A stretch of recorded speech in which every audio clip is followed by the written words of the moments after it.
I need that sports encyclopedia. U.S. Steve Kim. Got Trent in the cut.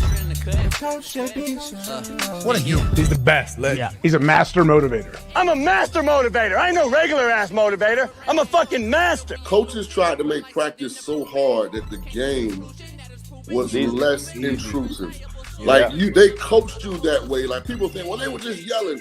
No, they were trying to put you under stress and put you in under duress so that when you got in the game, you could mentally handle adversity. If you go through JUCO and you make it out of JUCO, you can make it anywhere. I respect the hell out of you to see that you're doing what you're doing and still doing what you're doing for real, the way you do it, man. From day one, you had the same enthusiasm. You keep the same enthusiasm, and it's fucking contagious. In my opinion, I think Shedeur still has the best deep ball in college football. I don't think he's. Can you just say something nice about Shedeur Sanders? I love talking ball. It's nice to connect with guys that are like-minded and just are real and genuine. And I proudly stand up next to you all. God bless America. You said belt to ass, T-Red. You got the belt around you. Smitty and Jason Brown. Coach JB Show.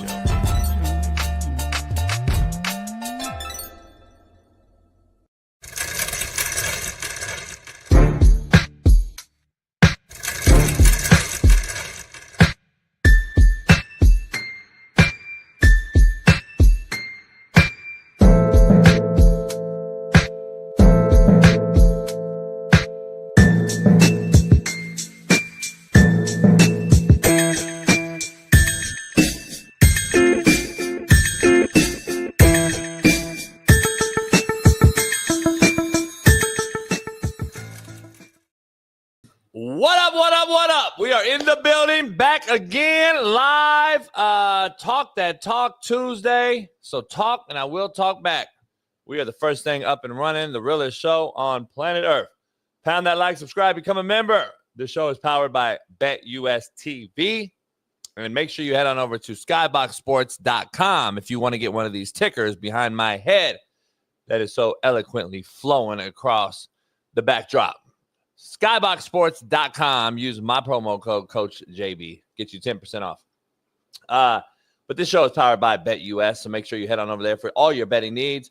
We got a loaded lineup today. Hall of Fame wide receiver, Dallas Cowboy legend Drew Pearson joins the show, along with O-line extraordinaire, Oklahoma legend, and NFL legend Tony Casillas joins the show as well, along with Steve Kim, and possibly a special guest joins us this morning to talk about yesterday's take that I had on the young man, Kyron Lacy, who lost his life. We're going to dive into all things real. Plus, Big Smitty's back off vacation, and we're going to dive into all things real on the realest show on planet Earth. So tell a friend, pound the like, and subscribe today.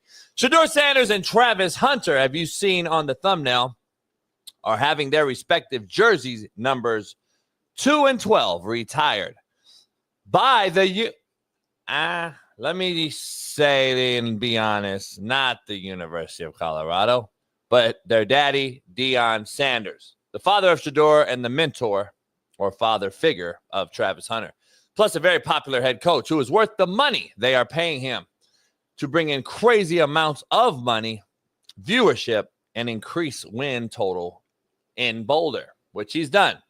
This is not a first for college programs to retire jersey numbers. Do I agree with retiring jersey numbers in football? No, I do not. Absolutely not. Makes zero sense to me. Why do you retire a college jersey number? Having said that, there's always going to be someone better coming down the pike, and I just don't agree with retiring college jersey numbers. I just think it hurts you in recruiting. I think it hurts you in other aspects, and I think there's another player that's going to be better. That's what we should be aiming for in the sport, to grow it, not to shrink it. Having said that, I'm not against these two having their jersey numbers retired, contrary to belief, but the timing of it is a bit odd, to say the least. Shedeur Sanders had 2 good seasons statistically, but overall record is 13 and 12. 0 conference titles, 0 bowl wins, and his NFL future is yet to be determined. Travis Hunter was the Heisman Trophy winner and did unthinkable things during his 2 seasons in Boulder. but can we please pump our brakes on retiring them before they take an NFL snap?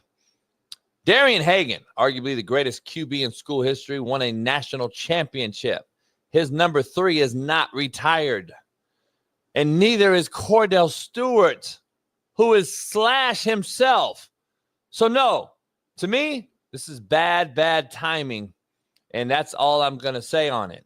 I am not against the retiring of the jersey, but I do believe there needs to be a cooling down period when it comes to retiring jerseys. Because this isn't the first time we've seen jerseys retired. Dan Marino at Pitt was retired. But years later, Roger Starbuck had his number 12 jersey retired at Navy. But years later, Troy Aikman had UCLA number 8 retired. But years later, after winning 3 Super Bowls and becoming iconic, Brett Favre, Southern Mississippi, had his number 4 retired. But years later, these guys also have something in common. They're fucking Hall of Famers. The best of the best to ever do it. And we're retiring guys literally months after they play their last snap at this respective university in Boulder. I just think there should be a cooling down period. That is all. Let's see these guys do great things in the NFL. I'm all for it. But Deion Figures, a guy I watched growing up, for example, wore 3 numbers at University of Colorado, 21, 29, and 2. But he won the Jim Thorpe Award wearing number 2. So, Shedeur Sanders over Deion Figures? Come on, man. That's a fucking slap in the face. Let's keep it real. This is strictly because Deion Sanders is the coach and the dad and made this happen. University of Colorado did not retire this. Gary Glick back in 1955 wore number 12. But let me be honest. I'm kidding. I couldn't tell you one thing about him. So, like I said, no beef with the retirement of the jerseys, but the manner and timing is all I have beef with. But what do I know? What I do know is our Naptown 317 Far East Sider, East Side, Ball State legend, chirp, chirp, LeBron hairline having, Lamar Jackson loving, AR5 defending, and Caitlin Clark jocking. Carry on. Big Smitty is back. I'm back, y'all. I'm back. I'm seeing a lot of comments, man. I'm seeing a lot of comments in the chat saying we need Smitty back. Well, guess what? I'm here, y'all. I am sorry. I am sorry I had to miss yesterday. Trust me, I was trying to keep my ear to what was going on. I was a lot going on, obviously, yesterday. Your boy had to go to work. It is what it is. You watched the show today? Excuse me? Did you watch the show live? I went back and watched your opening rant and take. Did I watch the full 3-hour show? I did not, but I watched the rants for 25, 27 minutes, basically 30 minutes of you going in, just so I have some mental clarity on what all the chaos was of what was going on online. So I did watch that. So what's going on, y'all? We are here back, man. We live. Young Bailey in the background, man. I got my crazy ass co-host JB, and then of course we got the people in the chat like Brian Roach, Corey OTR, Daniel Caps, Jesse Loom, OG Vincent, T-Mo. My cousin Keith Smith is back. I ain't seen him in a minute. And Boston Richie. So it's going to be a loaded show, y'all. It's going to be a loaded show. Hit that subscribe button, like, do all the things. Keith Smith got banged on yesterday because he became a member again, but he just said nothing but stupid shit all show. So if I was here, he wouldn't have got banged on. So I'm back, Keith. So say what you want. He got banged on worse. Say what you want, Keith. Let's dive into. We're gonna save the Shedeur topic for that. Before we dive into the show, we got a loaded lineup. Smitty's return today. 2 NFL legends, Steve Kim, of course, plus maybe a special guest to chime in on yesterday's take that I had on the Kyron Lacy young man. So we're gonna dive into that. Who obviously that clip and those clips are going viral everywhere right now. I've been contacted, Smitty, by mainstream media outlets. Calling me, even for you, it's a low blow. And then I had apologies issued after they saw the video by the same mainstream media, which is pretty crazy. But anyway, you saw the take. You weren't here yesterday, so I know you had chomping at the bit to give your take on it. Break it down on your whole take on this young man losing his life and everything else that has to do with it. Yeah, man. First of all, like you said, thoughts and prayers go up to Kyron Lacy, his family, his mother, his father. We all got family members, siblings, friends, whoever. And if you ever lost somebody, and I know, at least I can speak for myself, the people I've lost, man, that's one of the hardest things for me that to handle. And I'll be honest about that. I'm pretty tough in a lot of situations, but when I've lost people close to me, whether it was aunties, uncles, lost my little cousin last year, is one of those things that's very tough. As a man, I like to be in a position where my mindset is find solutions. But, when somebody passes away, there is no solution. It's too late. So I want to start there. Also, I want to say rest in peace and prayers and thoughts up to the man who passed away in the initial car accident, Herman Hall. Again, I don't want his name getting lost in this as well. He was an innocent man in the car, driving probably home or doing a routine errand, and he lost his life as well. So thoughts and prayers up to his friends and family as well. Death is a thing that's tough for everybody involved, regardless of how the death happened. It's a tough thing regardless. So I want to start there. Going into JB's rant, and there was a lot to unpack, a lot. And I guess I'll start here. About 80 to 85% of what JB said, I had no problem with. Probably more. It's probably closer to 90. I thought a lot of what he said I had no problem with. He talked about coaches and the NCAA and system with NIL and just the people who are the leaders of this situation not taking full ownership, not being proactive, not doing certain things that can help prevent incidents and help improve the system, and giving these quote unquote babies all this money and these cars before they know how to use it. And a lot of that stuff, I'm with you. I agreed with that. We've talked about that on this show numerous occasions, numerous times. There needs to be some improvement and some sort of guardrails before we're giving these young people all this stuff when they're coming from nothing and has never had anything, right? We've seen so many car incidents in the college football specifically. Some in the past, some other ones that's led to fatal incidents, some other ones that thank God it didn't, but it led to DUIs and getting arrested and all type of situations. So JB's absolutely right when he says that particular piece.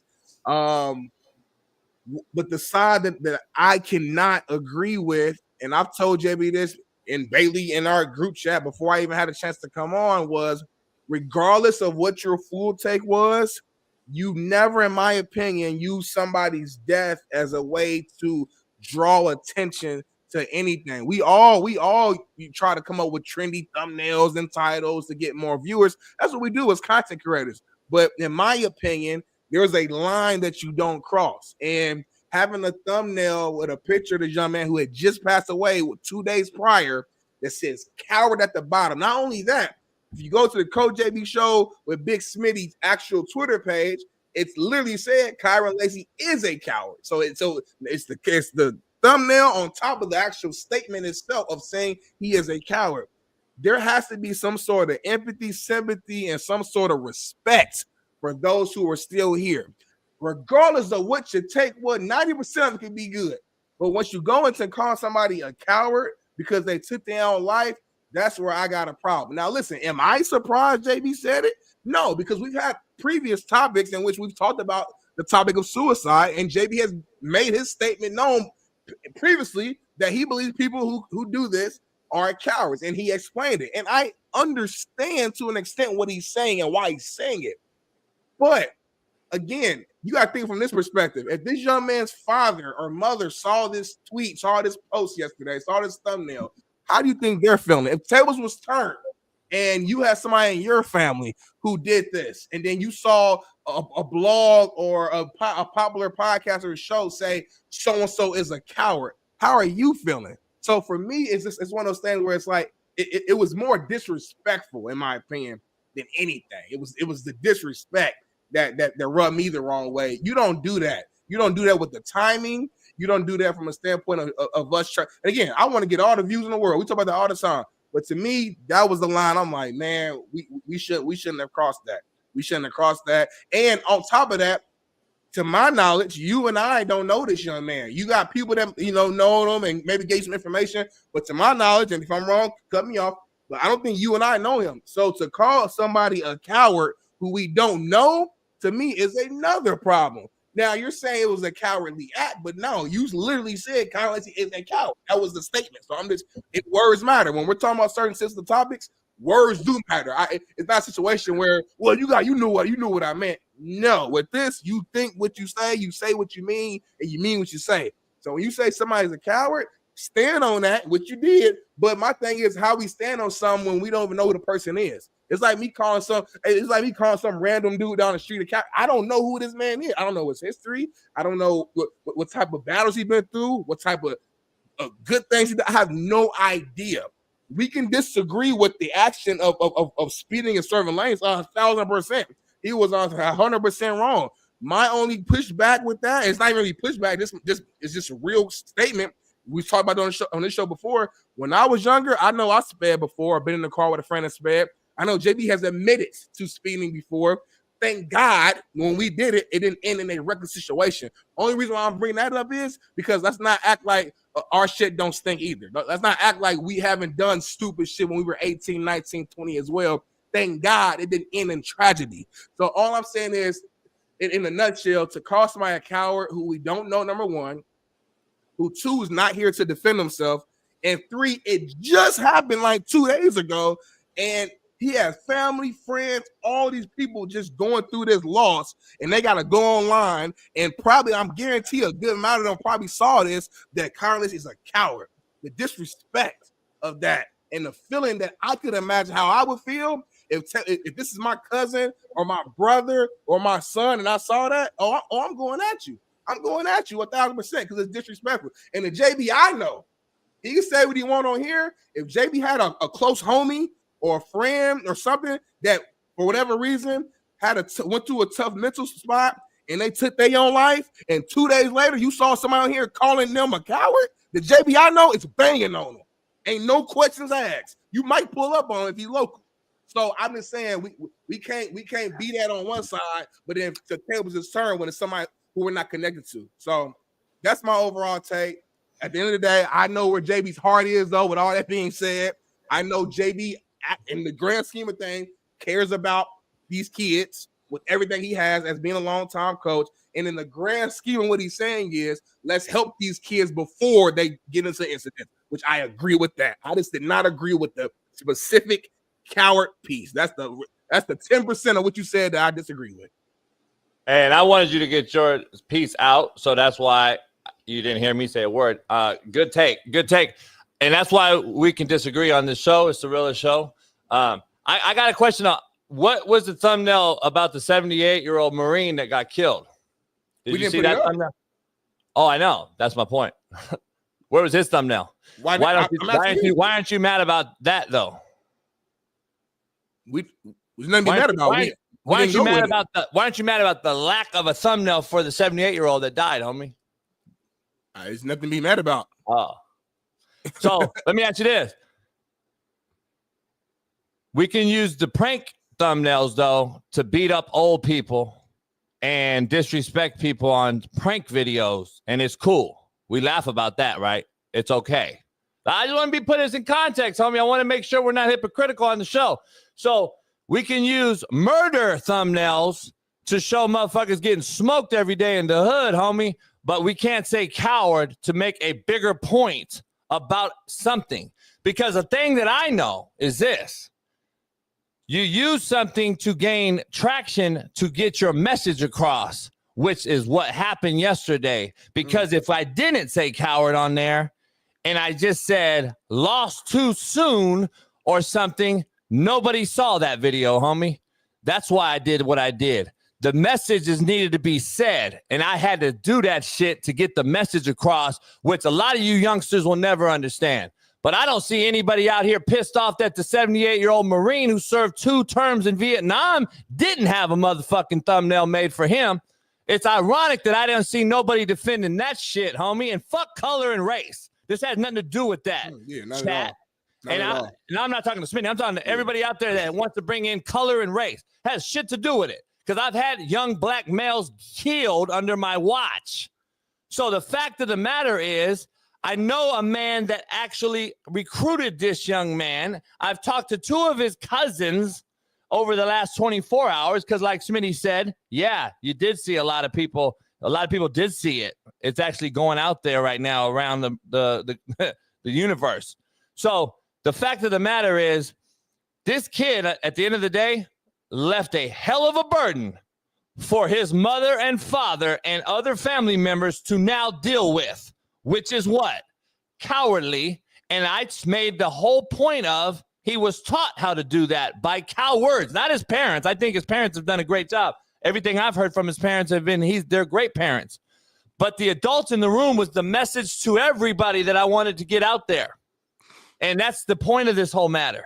And that's why a lot of people use certain things. And I knew Smitty's take against the thumbnail was number one thing. And that's why I wanted him to speak and get his mind out, get his thoughts out there. And that's what I thought needed to be done to start the show. So I wanted to give you, Smitty, your platform. So agreements we could disagree and agree and disagreements create great conversations. Like most people won't have this anyway. They wouldn't even have this topic or discussion. So like I said, I think anyone that knows me will say, I don't wish nobody to get killed and die at this age. I don't care what they do, unless, of course, we talk about women and all the kids.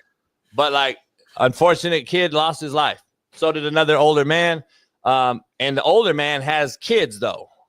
That's the thing about it. I don't think people have talked about, like, one kid left parents, one guy left kids. Mm-hmm. So like it's kind of both ways. So which is why I started my take with honoring both. That's why I said that's a piece of both.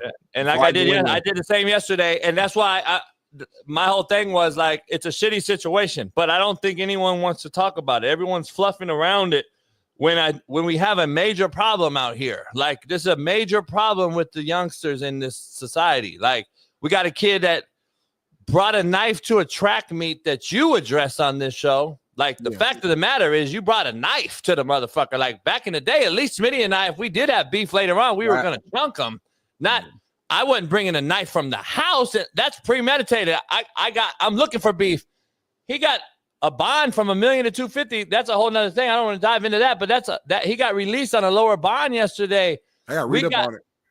Yeah, we got issues, man, like in America, period, about with everything. Like, so I think certain things we could talk about on this show that no one else can or will. And that's why I just think that this is a different type of show, man. So, Smitty, welcome back. We're ready to dive into this thing. We got a lot to discuss. You heard my lead in with Shedeur and Travis. I know that's a whole nother topic.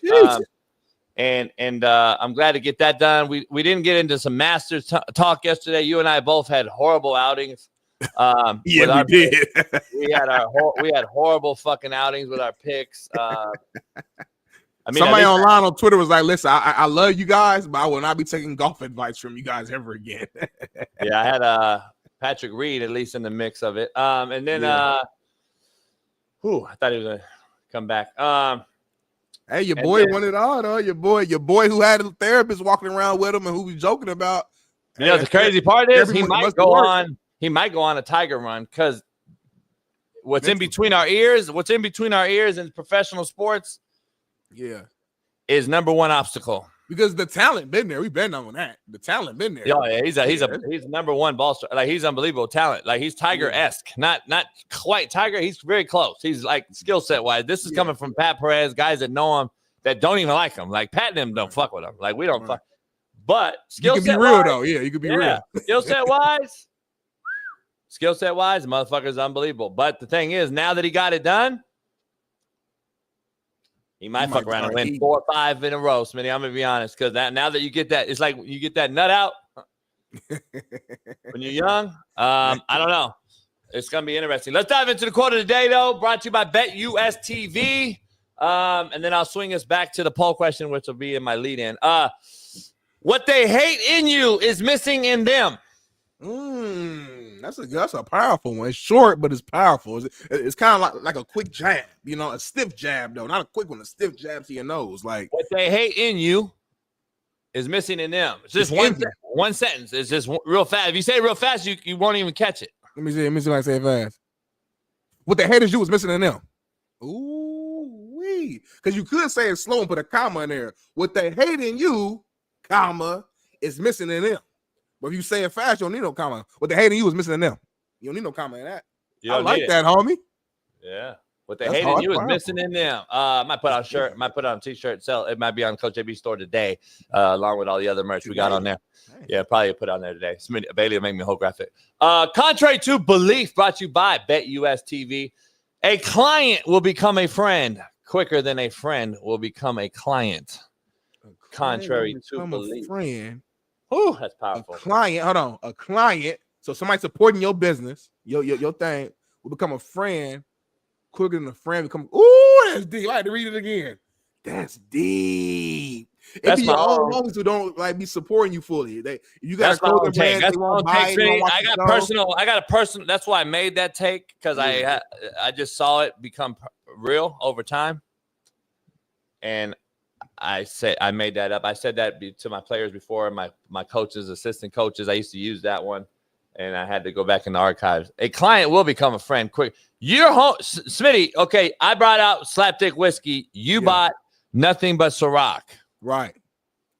Like, let's be honest. You bought Ciroc because it's known. It's a famous guy. Blah, blah, blah. You don't know me, even though you're my boy. We're boys. Yeah. Just even to support the brand, you never did it. It ain't popping, though. So we haven't even tried it. So that again. Honestly, that's how it be though. Like people move with whatever's popular, whatever the artists and the big names are doing. They want to do that to feel special versus supporting the homeboy. That's a fact. That might be top 30 low key. The more I think, that's a bar. That's top 30. I think I like that, chat. What y'all think? That's top 30, y'all. The chat ain't ranking me today. The chat saying Smitty bought Ciroc because BPS. That's racist as hell. Yep. That's kind of racist, right? Yeah, you're racist. You are racist. All right. I mean, I'm not racist no more. I took a day off. Poll question, Smitty, brought to you by BetUS TV. There's a lot to discuss. We got Masters Talk that we talked about, the ultimate choke job by Bryson DeChambeau. He ended up being the guy that choked. We'll talk about that. Plus, the Dodgers are on a little slump. Everyone's worried about them. And you got the play-in tonight. The Warriors play-in. Jimmy Butler's a little banged up. Steph's a little banged up. I'll get your take on that. A lot of basketball happened over the weekend. The Lakers secured the 3 seed, plays the Timberwolves. We're going to dive into that as well. But first, the poll question. Should Colorado retire number 2 and 12 this quickly? Is the poll question. No. And I actually surprised by your intro. I know we like to argue, but I knew I was gonna fuck with you on that because you thought I was gonna go at him hard, huh? Yeah, I did. Yeah, I'm a real one. I know we like to argue, but that's why you don't like it. I got to keep it real though. Like, now, do I think they should get retired, or do I have a problem with them getting retired? Not at all, but not this quick though. I agree with that 100%. I've never seen this in any sport or situation. Somebody get their jersey retired like this. Like, it ain't supposed to happen. NFL, NBA, college, I don't care what level, like they just got done a couple months ago.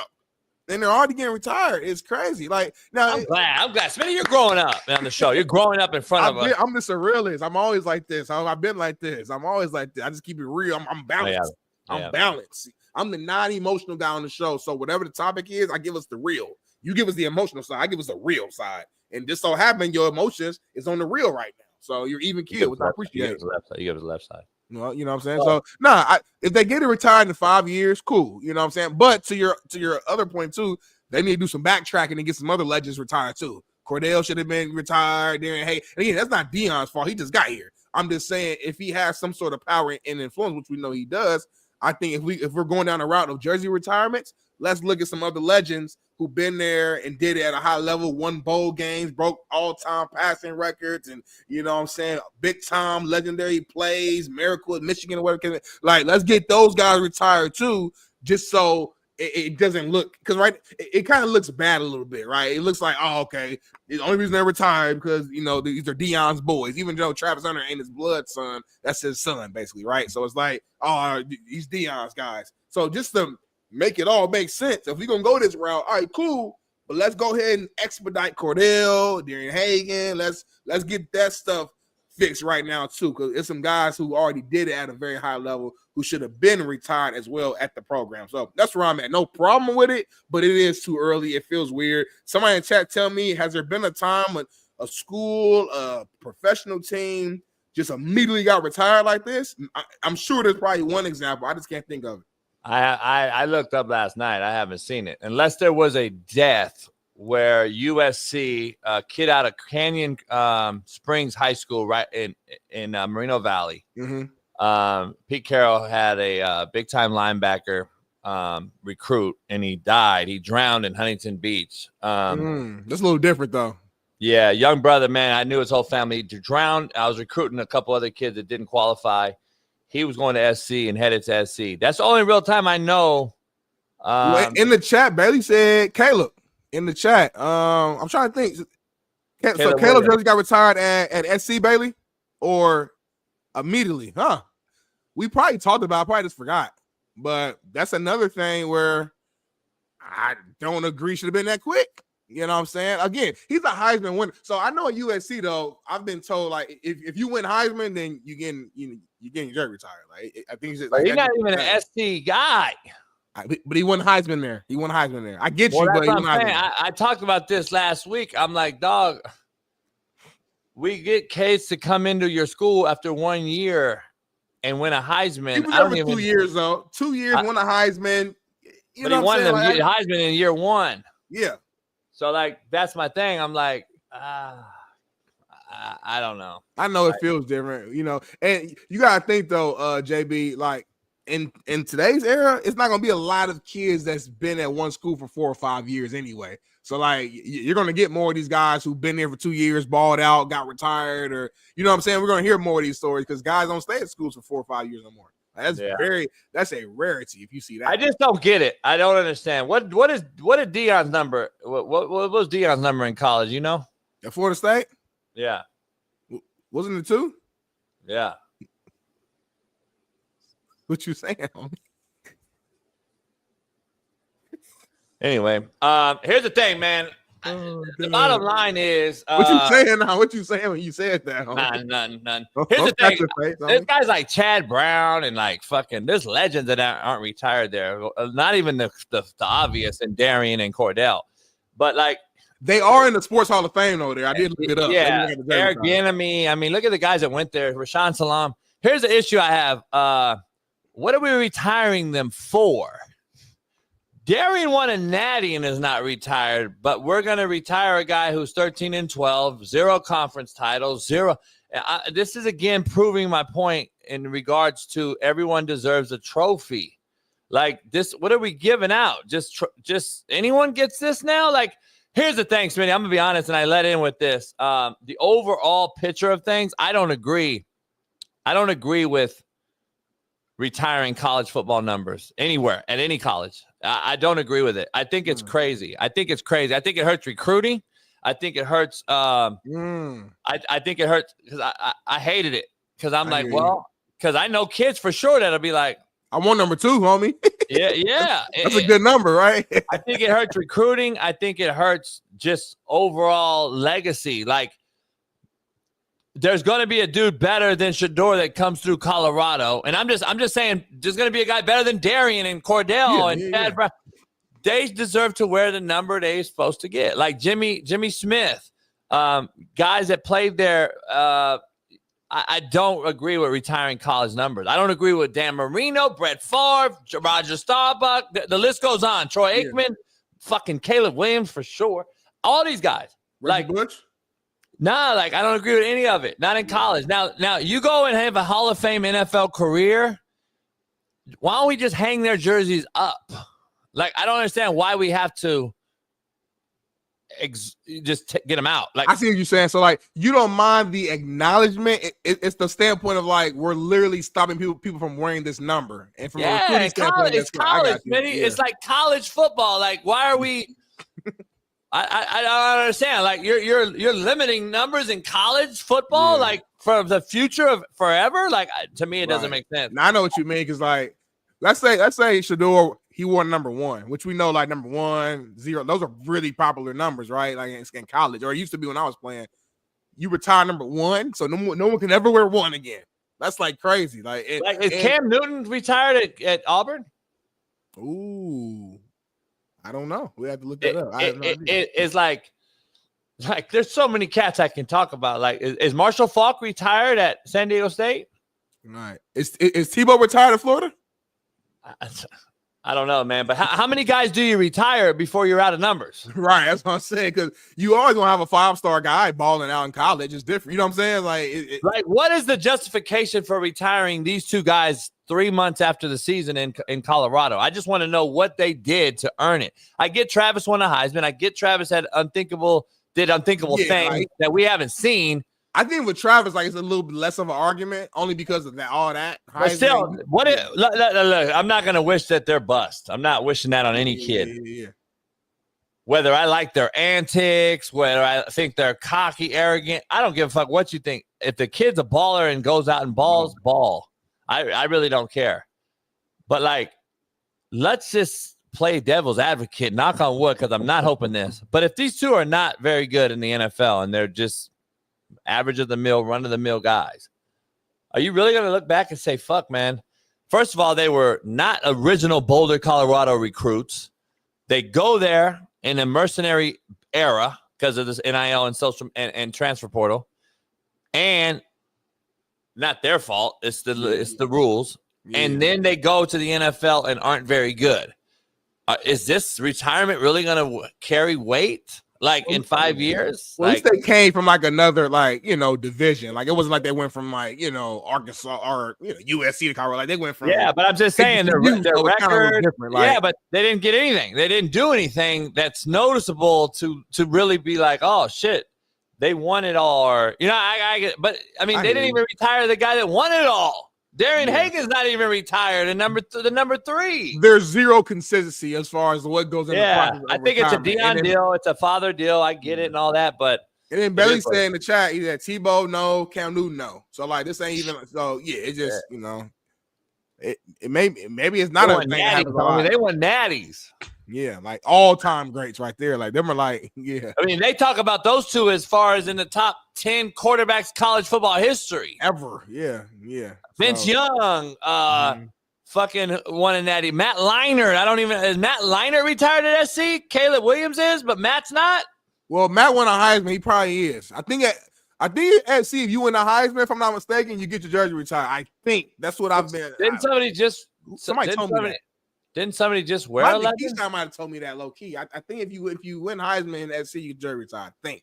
Hey Bailey, hit up Matt real quick. He just hit me up. He said if we wanted to come on real quick, ask him if he can come on for just about 5-10 minutes because I might have another guest coming on. But he's texting me right now. Yeah, he's texting me right now. Ask him to come in and chime in. Oh no! I do. All right, tell him to hold on. Yeah. Hey, tell him to come on at 7, right before Steve, if he can, just to get his take real quick.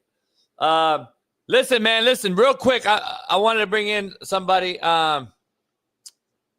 This technological motherfucker. He can't hear me, huh, Bailey? He can't hear me behind the scenes, huh? Rick, can you hear me? Turn the camera, homie. Turn your phone the other way. Yeah. There you go. All right, listen, man, real quick. I'm going to bring in one of my old school homies, OGs. I'm not going to give you too much because he don't do social media like that because that's what real ones don't do. So you don't need to know nothing about him. But he wants to give a take on some things. And this cat literally is – I'll introduce him properly when he comes in. But this man personally used to walk Pete Carroll through each project in Watts, Nickerson Gardens, the Hacienda Villages, you name it. He used to do the win forever deal with Pete Carroll in the heydays of USC. He is the one and only. We're just going to call him Coach Rico. My boy Jones joins the show real quick. Rick, what up? What up? What up? What up? Thanks for having me, JB and Smitty. Yes, sir. Always. Of course. Hey, you don't have to keep it too professional. You know what I'm saying? You can drop a little Sue Whoop in there. Hey, look, here's the deal. Hey, Rick, let's talk about it. I saw your post last night. Go ahead. Go at it. I know you're a guy that's I've coached some of your kids, and we've been coaching together and growing up together for a long, long time. Give everybody some insight on what my take about the young man who lost his life last night and the take that I had, and kind of dive into it, since you deal with troubled youth every single day and you deal with all this type of shit. Yeah, JB. I mean, like I said, man, last night I was at my son's baseball game here at Compton College. He's a 10th grader at King High School. He won the CIF championship as a 10th grader, first team all CIF. But he plays 3 sports. And I went yesterday to speak with his mom about his career and his journey, right? And listening to your show yesterday, JB, man, it hit home. Like it always do, since we've known each other, brother. Like you said, homie, as I can say to you, you my homie, my brother. But it hit home, and his mom called me to say, hey, look, he's acting out now, honor roll student, but he's wanting to know he's not getting any looks. He's not getting any commits, as they would say today. JB, you know just as well as I know, I don't play that T-shirt and short stuff. His whole deal was he's not getting looked at, and he wants to transfer in high school as a 10th grader. His text to me was, hey, Dad, if I transfer, will I get sit out 5 games or 6 games? So, no, I had to go to this baseball game to talk to him, man, and sit his mom down at the same time and let her say, let me get my son. Let me deal with my son at this part. You've done a great job. But talking to him and listening to your show and the things you were saying about this kid at LSU, my son was worried about commits. So what am I teaching him?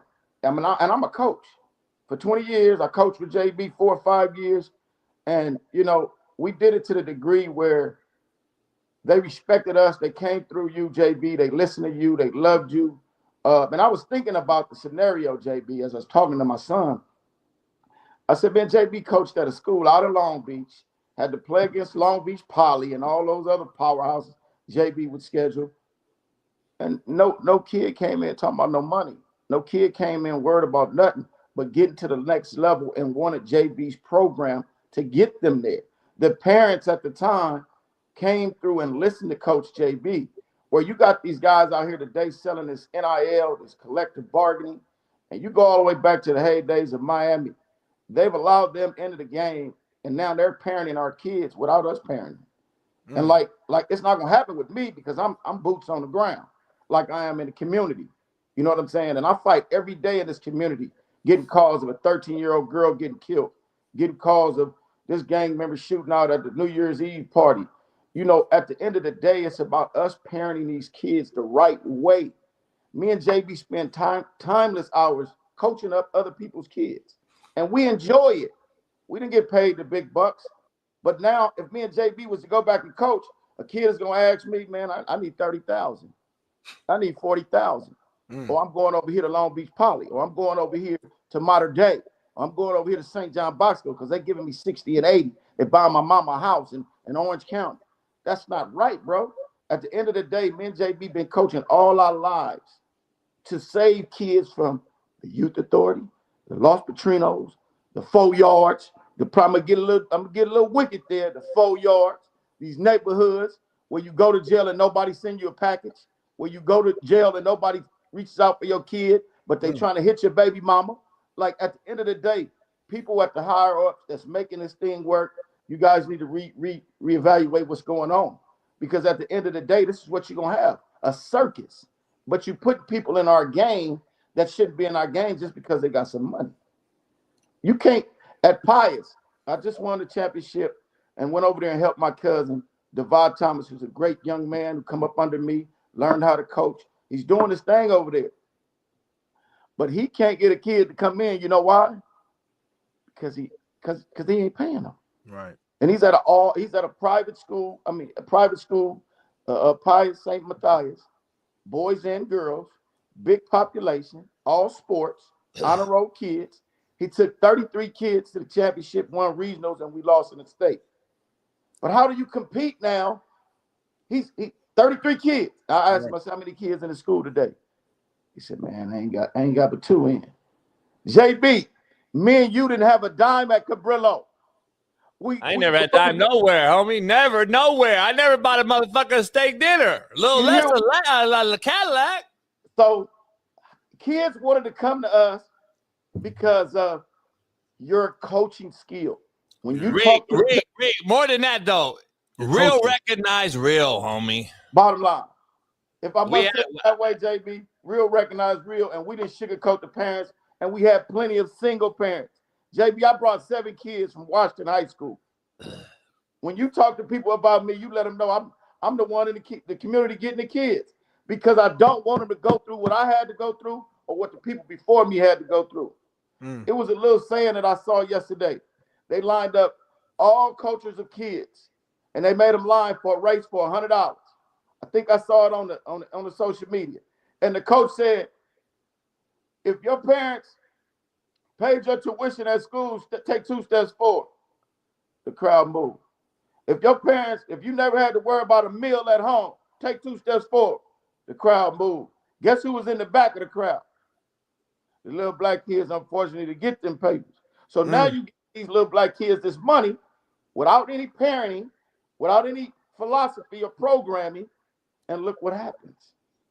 You see what I'm saying? So that's why it hit home for me when I was talking to my son, and his mama said he's worried about NIL deals. He's not going to baseball practice because he really don't want to be there. He want to go to another school. No, I said, son, we're going to stick this out. If we start there, we're going to finish there. You know what I'm saying? Now, unless we have a coaching issue, right? The honor roll kid, or we have something that I need to take you and move you over here because his big cousin is the head coach of Pius. So why wouldn't he be with his cousin? Right. It makes sense. It's not about money. And Rick, I know Ant posted on Instagram last night talking about the post on about the kid, and he was like, I think him and Deval were talking together on Instagram, but they were like, man, whether you like JB or not, or want to hear it, you got to hear this. You got to listen to this message because this is real shit on what we have to deal with every single day. And one of the things that hit hardest, Smitty, for me with Rick right here, when we were having a real conversation with some kid, we had knuckleheads, of course, and we had kids that we call fake ass good boys though. They from the hood, but they not hood. You see what I'm saying? So we didn't want them to become hood. We wanted them to be from the hood, but we didn't want them to become hood. So we had to do everything to intervention wise to stop that. So Rico pulled up his shirt one day. I ain't going to say nothing, but like shocked everybody. You know what I'm saying? Like you don't want this to happen to you. Right. You don't want to see 9 bullet holes in a motherfucker's body, homie. And I think this what Rico do differently. That's why Pete Carroll and everybody followed Rick into the Nickersons and into the projects when he was there. Him and Coach Ward would bring them into the projects. But I don't think a lot of people know like what is going on in the hood, Rick, right now, as far as they see this money and they see the rap game. They see all the diamonds and the jewelry and all the money right now online and social media. Are you trying to prevent that right now from getting to the level of, all right, I'm going to go to this high school from the Nickersons because they paying me? Or are you pushing these cats to say, nah, you need to you don't need to stay right here, but you need to go somewhere where we can trust and watch you. Is that something that's, yeah. My program stays the same. A philosophy from Pete Carroll is to build your philosophy as a coach or as a man in your family, in your household. And yes, that's the number one thing I'm out here doing every single day. I get calls about something. JB, that's my direction, is to tell a young man, they're not even that far to understand about the money. They hear it, right? Yeah. My goal right here in this community is to get them to make some type of stride forward and become men or young ladies. You see what I'm saying? Yeah. So at the end of the day, my job it ain't gonna change. But now if I can get a kid to get that JB, that money deal or that great deal, that's a golden goose at the top. You know what I'm saying? That's something special. Because no, we don't want them in the LPs. We don't want them in the youth authorities. We don't want them in the neighborhoods banging. Because what does that get you? Nothing. Like I said, when you go to jail, nobody send you a package. Nobody take care of your family. So what I try to show the kids out today is, look, this is what I went through, man. You don't got to make the same mistake I made or the other homies before me made. What you do, take your opportunities when you get them and make the best of them. So every day, JB, it's the same with me, even with the money. Now I can kind of try to sell that. When I was at Bourbon Day as a head coach, I would sell 3 for 1. Academics first, sports second, and work study. But at the end of the day, what mostly counted over all of that was me building integrity in that young man. Me building that young man to say, you know, Coach, thank you. Like I get the emails. Coach, I appreciate you. I'm a principal at this high school. Coach, I'm doing good over here. I'm raising my family in Utah. So at the end of the day, JB, yeah, that's the goal, is to get them out. That's why Pete came when he saw all those murders. You know, right here in Watts, the murder rate is down. We was one of the top ones over here. You know what I'm saying? But through gang intervention and some of these guys across LA who's been really doing the work of intervention and prevention, it's really making a difference, JB. You know what I'm saying? So we got to fight with other entities to get money to be able to support these communities, give these kids an opportunity to get out of these communities. You see what I'm saying? Or to come back and build and show. And that's what I appreciate about Juju. Juju and her camp and her dad, Bobby, I coached at Bourbon Day, come back and want to come back and want to come give back and want to come do things in our community, which is it's supposed to be a great look. So yeah, JB, that's it, man. I mean, you know me, man. You know I'm gonna hit home. That's why you love me. You fool with me. You deal with me, man. Because you know we keep it real, as we say, homie. Smitty, you talking about Juju Watkins, obviously. Yeah. That's their family friends. So, but Smitty, you got something? Nah, I'm just sitting back. Hey, you know me. Anytime OG come on the show, someone brings in another level of knowledge. I'm 31, so sometimes I sit back, listen, learn. I think just what you're doing in the community is amazing. You know, keep doing your thing. It's obviously impacting lives. You know what I'm saying? I'm not from LA. I'm from Indianapolis, but like JB knows my story a little bit. You know, I grew up poor. Hey, Smitty, Rico got a Naptown connection too. Oh, really? That's where my roots from. Committee, we from Naptown, baby. 28. Stop playing. Far East Side, man. Yeah, okay. 28 North Broome Street, baby. Yeah, okay. I didn't know that. We might be family then. All right. Well, yeah.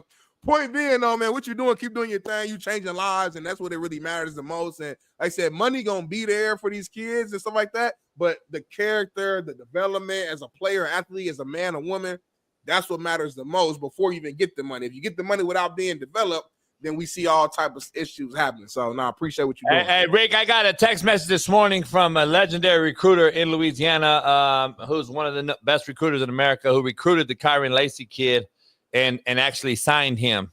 I'm not going to give you his name. If you guys want to go do some research, you can. But he's a real good friend of mine, known street cat as well in Louisiana. He texted me this morning and was like, man, you're 1,000% spot on the take. I told everybody, I showed everybody your message, and he's coaching now. And he's like, it's fucked up because we've been saying this for 5 years. This NIL shit is going to be the root of all evil with these kids because they're making more money than their parents ever made in their entire life trying to keep these kids afloat, alive. You just think about all the shit, and now these kids get this money, they get these cars, and now they reckless. And I mean, look at the car driving. Like, these cats don't even know how to drive a fucking Prius, but we giving them $200,000 whips and bags of money to make their own choice, and we ain't even taught them how to make a choice yet. So like, this shit is fucking these kids up, man, and he's seen it firsthand. Like, he's seen it firsthand. He's like, JB, I'm just telling you, dog, you are 1,000% spot on. It's a sad situation for everyone involved, and you know me, Rick. Shit, I mean, the first one, you know, when we had a cat get put down or something that played for us, that shit ain't we don't take it lightly. And it's rough on, especially when a coach lose a kid is like a daddy losing a son, because we spend more hours with those babies than their own parents do. In their own. Hey, you're absolutely right, JB. And I want to say this, man, everybody watching, man. Hey, for one, you guys are missing out on a great coach, JB Smitty. I don't know if you've seen him coach yet, but only on TV. Hey, that don't tell it all. That's kind of like make him look bad. But overall, I'm telling you, man, one of the best coaches I've had the pleasure of coaching with. And I'm not just saying that because he's my homeboy from the CPT. You know what I'm saying? Right. The hub and the dub. But at the end of the day, man, the dude puts everything in the building these kids. And that's what I've done. And that's why we made a big connection. And we're going to be connected no matter whether we coaching or not. We instrumental in lives. And the things you guys be saying on here, JB, you and Smitty, man, you guys be on point, bro. And I appreciate you guys putting this out there because we need more people to keep it real. Like you say, 10 toes down, homie. If you keep it real, then the kid is going to connect to that. You see what I'm saying? Because JB, like he said, he never had a dime to do nothing. And we had transfers in where they came and brought to think we was over there doing something we wasn't supposed to be doing. Right. But we just getting the kids recruit the kids if you're a good coach. Let me say that to you coaches out there. You don't got to do all that. But right now, with this money deal and the way the LSU deal, ended up, and condolence to the family and all of that. But if we take the right steps with these kids, you guys, we will be better productive or get better production out of them in the long run. You see what I'm saying?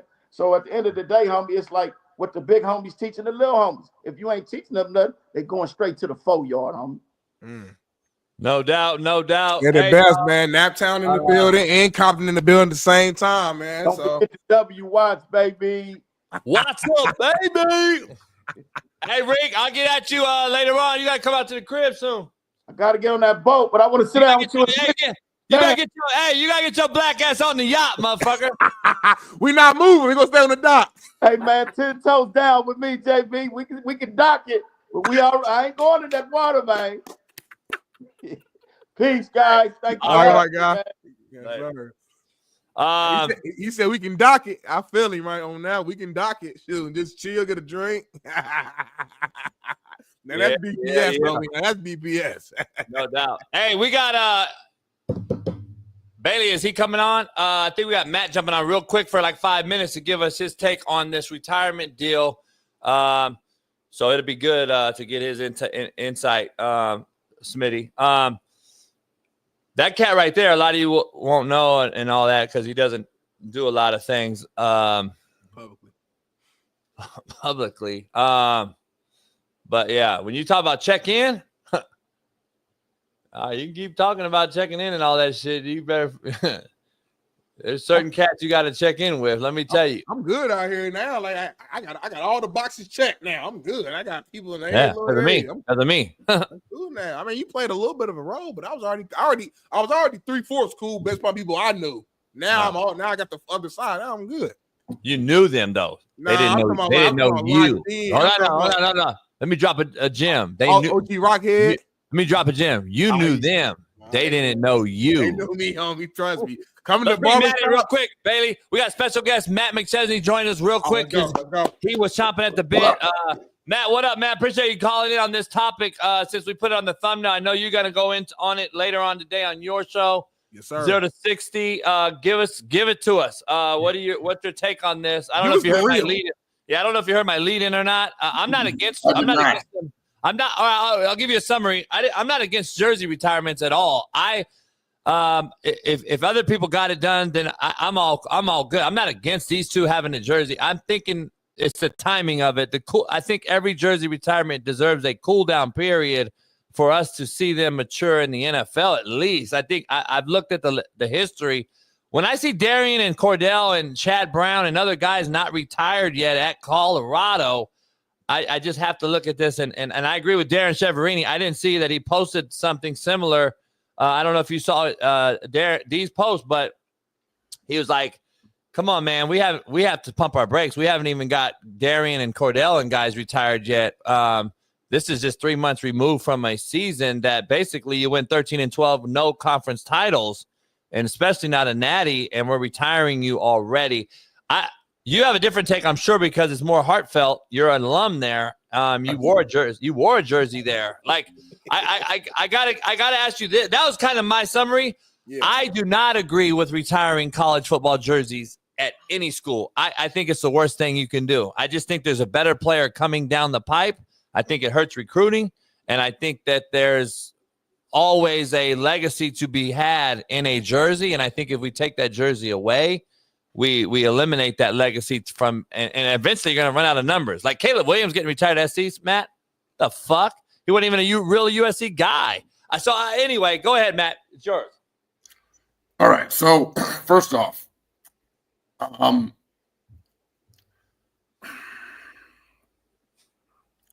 man, you got a show later on. Well, our show is until tomorrow. That's why I had to come on this morning and talk about this. Oh, good. Then you'll have a cool down period then. Yeah. And look, I kind of woke up to this. I saw it last night a little bit, but I was half asleep and not really paying attention. Travis Hunter should be retired. I don't know when. I feel like the spring game is pretty quick turnaround. I mean, we just got done with the season. He's not even drafted yet, and we're already retiring his number. But he did win every award on both sides of the ball and won the Heisman. So that's retirable, in my opinion. Shedeur, number 2 at the University of Colorado, to me, is still Deion Figures. All right, it's still the Big 12 Player of the Year on defense, a guy who helped seal the national title with an interception and a 12-year pro. Now, I'm sure that the prime sexuals are going to get mad about this, but when I look at the coaching staff, Andre Giroud's number is not even retired yet. I know. I mean, he's their offensive line coach. He's the best offensive lineman other than Chris Nioli that's ever played there. Chris Nioli's number's not retired. Deion Figures' number's not retired. Like, I was just going over this. It's Byron Whistler-White, Joe Romig, Rashawn Salam, rest in peace, a great friend of mine. Bobby Anderson also. And then Bobby Anderson. So those are the 4. And now it's Shedeur and Travis are just lumped into those 4. Travis, I don't have a problem with. Again, he won the Heisman and every other award. Alfred Williams, Matt, is not retired. He's not retired. And neither is Joe Garden. What's his name? Joe Garden. Joe Garden's not retired. Like, Cordell's not retired. Darian Hagan's not retired. Chris Brown's not retired. It's just this list goes on and on and on of great players. Oh, fuck yeah. Chris Brown and Chad Brown. I didn't think about Chris. And Chad. I mean, Chad's on my show on Friday. I can't wait to talk to him about this. Is Lindsey? Look, I'm not a bad butt. Yeah. Lindsey's not, right? Who? Lindsey. Phil Lindsey's not retired. No, there's not. Matt Russell's jersey's not retired. He won the Buckus. So, look, I'm not sitting here trying to hate on Colorado or Coach Prime, but I am going to say this to all the Prime sexuals, to Coach Prime, to this entire generation.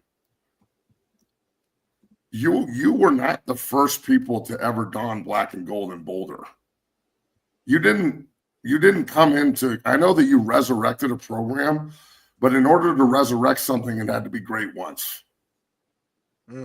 So the University of Colorado has a proud history and a lot of players that played with Coach Prime and against Coach Prime. Chad Browncat played against Coach Prime in the Super Bowl and played against him for God knows how many years on all those other players too. So it feels like this is rushed. It feels like this is like, I'm going to do this now just in case I'm not here and it doesn't get done. You know what I'm saying? Like, and then also there's this, and I'm sure I'm going to get shit on for saying this. I'm sure everybody's going to get mad at me, and this is the way this cycle goes. Everyone gets mad at Matt. Doesn't it? What was Shedeur really a Heisman finalist, or did he just go with Travis to New York? He went. Is he really eligible to get his number retired, or does he have to do it because Travis is? That's what I'm saying. Look, and I'm not taking anything away from Sanders. Shedeur's an incredible player. He turned around the program. He did everything he was supposed to do. But so did Joel Klatt. Why isn't his fucking number retired? Joel played in 2 Big 12 title games and won tons of games. Matt, your national championship quarterback's not. Darian Hagan's not retired, and he let him do a national title back-to-back appearances. Sal Nessi's not retired. Sal Nessi is one of the great figures in Colorado football history. His number's retired in the locker room, where his locker is donned because the guy died. He probably donated some money though. Yeah. So Matt, I think Coach McCartney's name's not. Why isn't Coach McCartney going in the rafters at the spring game? He just passed. Right. Let me ask you this, Matt. At some point, there's got to be a little bit of eye to the past and stop acting like everything before the prime era in Boulder was shit. I mean, I'm tired of hearing it. Yeah, respect that. I think we're all on the same page as far as it being too early. My question for you, Matt, was going to be this: because you just named a ton of legends who should have already had their jersey retired, right? If we're going to retire, and I probably missed another 10. Right. not to cut off Smitty, but you got fucking Charles Johnson and Eric Bieniemy. Right. And Chris Hudson and all these other dudes. So is that a knock towards just the previous administration, staff, coaches for not getting that done, though? And are we, what I'm saying? No, there's standards. So in the stadium, on the east side of the stadium, which is the new addition that went up in 2003, in the middle of my career, there's only 2 names on it. There's Rashawn, if I remember correctly, it's Rashawn and Romig, I believe. And Romig's an old school 50s player. Maybe Whizzer White's up there. Bobby Anderson, I can't remember, but I know Rashawn and Romig are up there. On the west side of the stadium, where the field house is, which I'm sure they're going to tear down at some point and put a new building up, there's like, the press box is here, and underneath the press box is Dan Graham, Andre Gerard, Chris Hudson, Deion Figures, Chad Brown. But in order to be up there, you have to be a unanimous All-American. Not just an All-American in USA Today or ESPN or whatever the publications are. We are talking unanimous All-American. There's only 2 guys I played with in my time there that made the list, or 3, and it was Dre, Andre Gerard, Dan Graham, and Mason Crosby. None of their jerseys are retired. They're just unanimous All-Americans that go up in the rafters. So I'm wondering, is that where they're going? Because Shedeur wasn't a unanimous All-American. Travis was, but Shedeur wasn't. So are we changing the standards for what it takes to be retired and what it takes for your number to be in the rafters for eternity? That's my point. It seems to me like the standard can't change regardless of who it is or who the coach is. There's no consistency. Yeah, I hear you. I love you coming on here and saying that. Here's what I have to say. I was telling Smitty earlier, I'm like, so wait a second. So we're setting that standard for the record, the conference championships, the lack thereof, bowl games, whatever. He went 13-12 and didn't win a conference, didn't even play for a conference title. And I get the stats shit. He threw for $4,000 and had great numbers, all that shit. But what about the next guy? So if Matt McChesney has the number 1 rated quarterback in America and he's once number 2, right. I'm trying to figure out what the precedent we're setting here is, and that's why I'm in disagreement with it. In all of college football, I don't think college football deserves to. I think you hang the rafter jersey up. You don't need to retire. You don't need to retire the jersey number. You need to retire the name. Retire the name. Yes. Put the number under it, and the next guy can come in and wear it. Because honestly, he shouldn't have been able to wear 2. Let's be real. Deion Figures that should have been retired. The guy won the 4th. How do you trump that, and then now you're retired? Exactly. And how is it that Shedeur gets to go on the rafters, but Deion Figures doesn't? There's no way. That's what I'm saying. That's all I'm saying here. Yeah. I'm not trying to say he shouldn't be great. I'm not trying to hate. I'm all about support. I love CU. I'm just at some point, you can't just have yes men around you all the time. You can't just have people in the room that are always like, yes. That doesn't work. So if I was in the room, I'd be like, yo, what about Deion Figures and all these other cats? Come on, man. We've got to have a little bit of sense of history here. It's not just walk in and just, nothing ever happened here that's been any good in the past. That's not true. Do y'all think Deion, I mean, obviously we don't know. I'm just asking your opinion. Do you think Deion will go back and now retire some of these legends that we're talking about? During his tenure? No. He's not worried about the past, bro. He's worried about the future. Man, look. I'm eager to see how this goes. Why would you do it at the spring game? There's going to be 10,000 people there. Do it at a home game next year on the bye week where both of them can come back or Travis can come back. But I'm sorry, but you're putting Shedeur in this situation because Travis actually, and I'm not trying to be a dick here. You know what I hate? You know what I fucking hate about this whole situation? I have to apologize before I give a valid opinion about a place that I played and love and talk about all the time and interwoven in the community. And I can actually say things that are truthful that don't piss them off, but they piss the entire prime sexual world off. So I'm going to say it again. I'm really sorry that I'm saying this.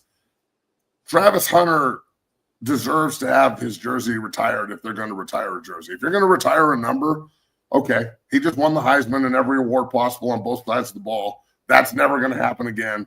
I'm with that. Shedeur, why does he have to be added on this? Why can't it just be Travis Hunter's having his jersey retired? Because you know what people are asking now? Everybody. I woke up to 50 text messages this morning from my ex-teammates and all guys that played before me and guys that played after, and none of them are supporting this. Not one fucking thing. Everybody's pissed. I can't believe they're going to retire this guy's number and Cordell's not retired. Or Deion's not retired. Or, Deion Figures or Dre or Dan Graham or Mason Crosby, like all these other cats that played a long time in the NFL. So I'm just saying, man, it's almost like you're putting Shedeur in the crosshairs when he doesn't need to be. This just doesn't need to be a Shedeur party. This should be Travis Hunter having his jersey retired and going second in the draft, and we'll see what happens with Shedeur, and everything's hunky-dory and we move forward.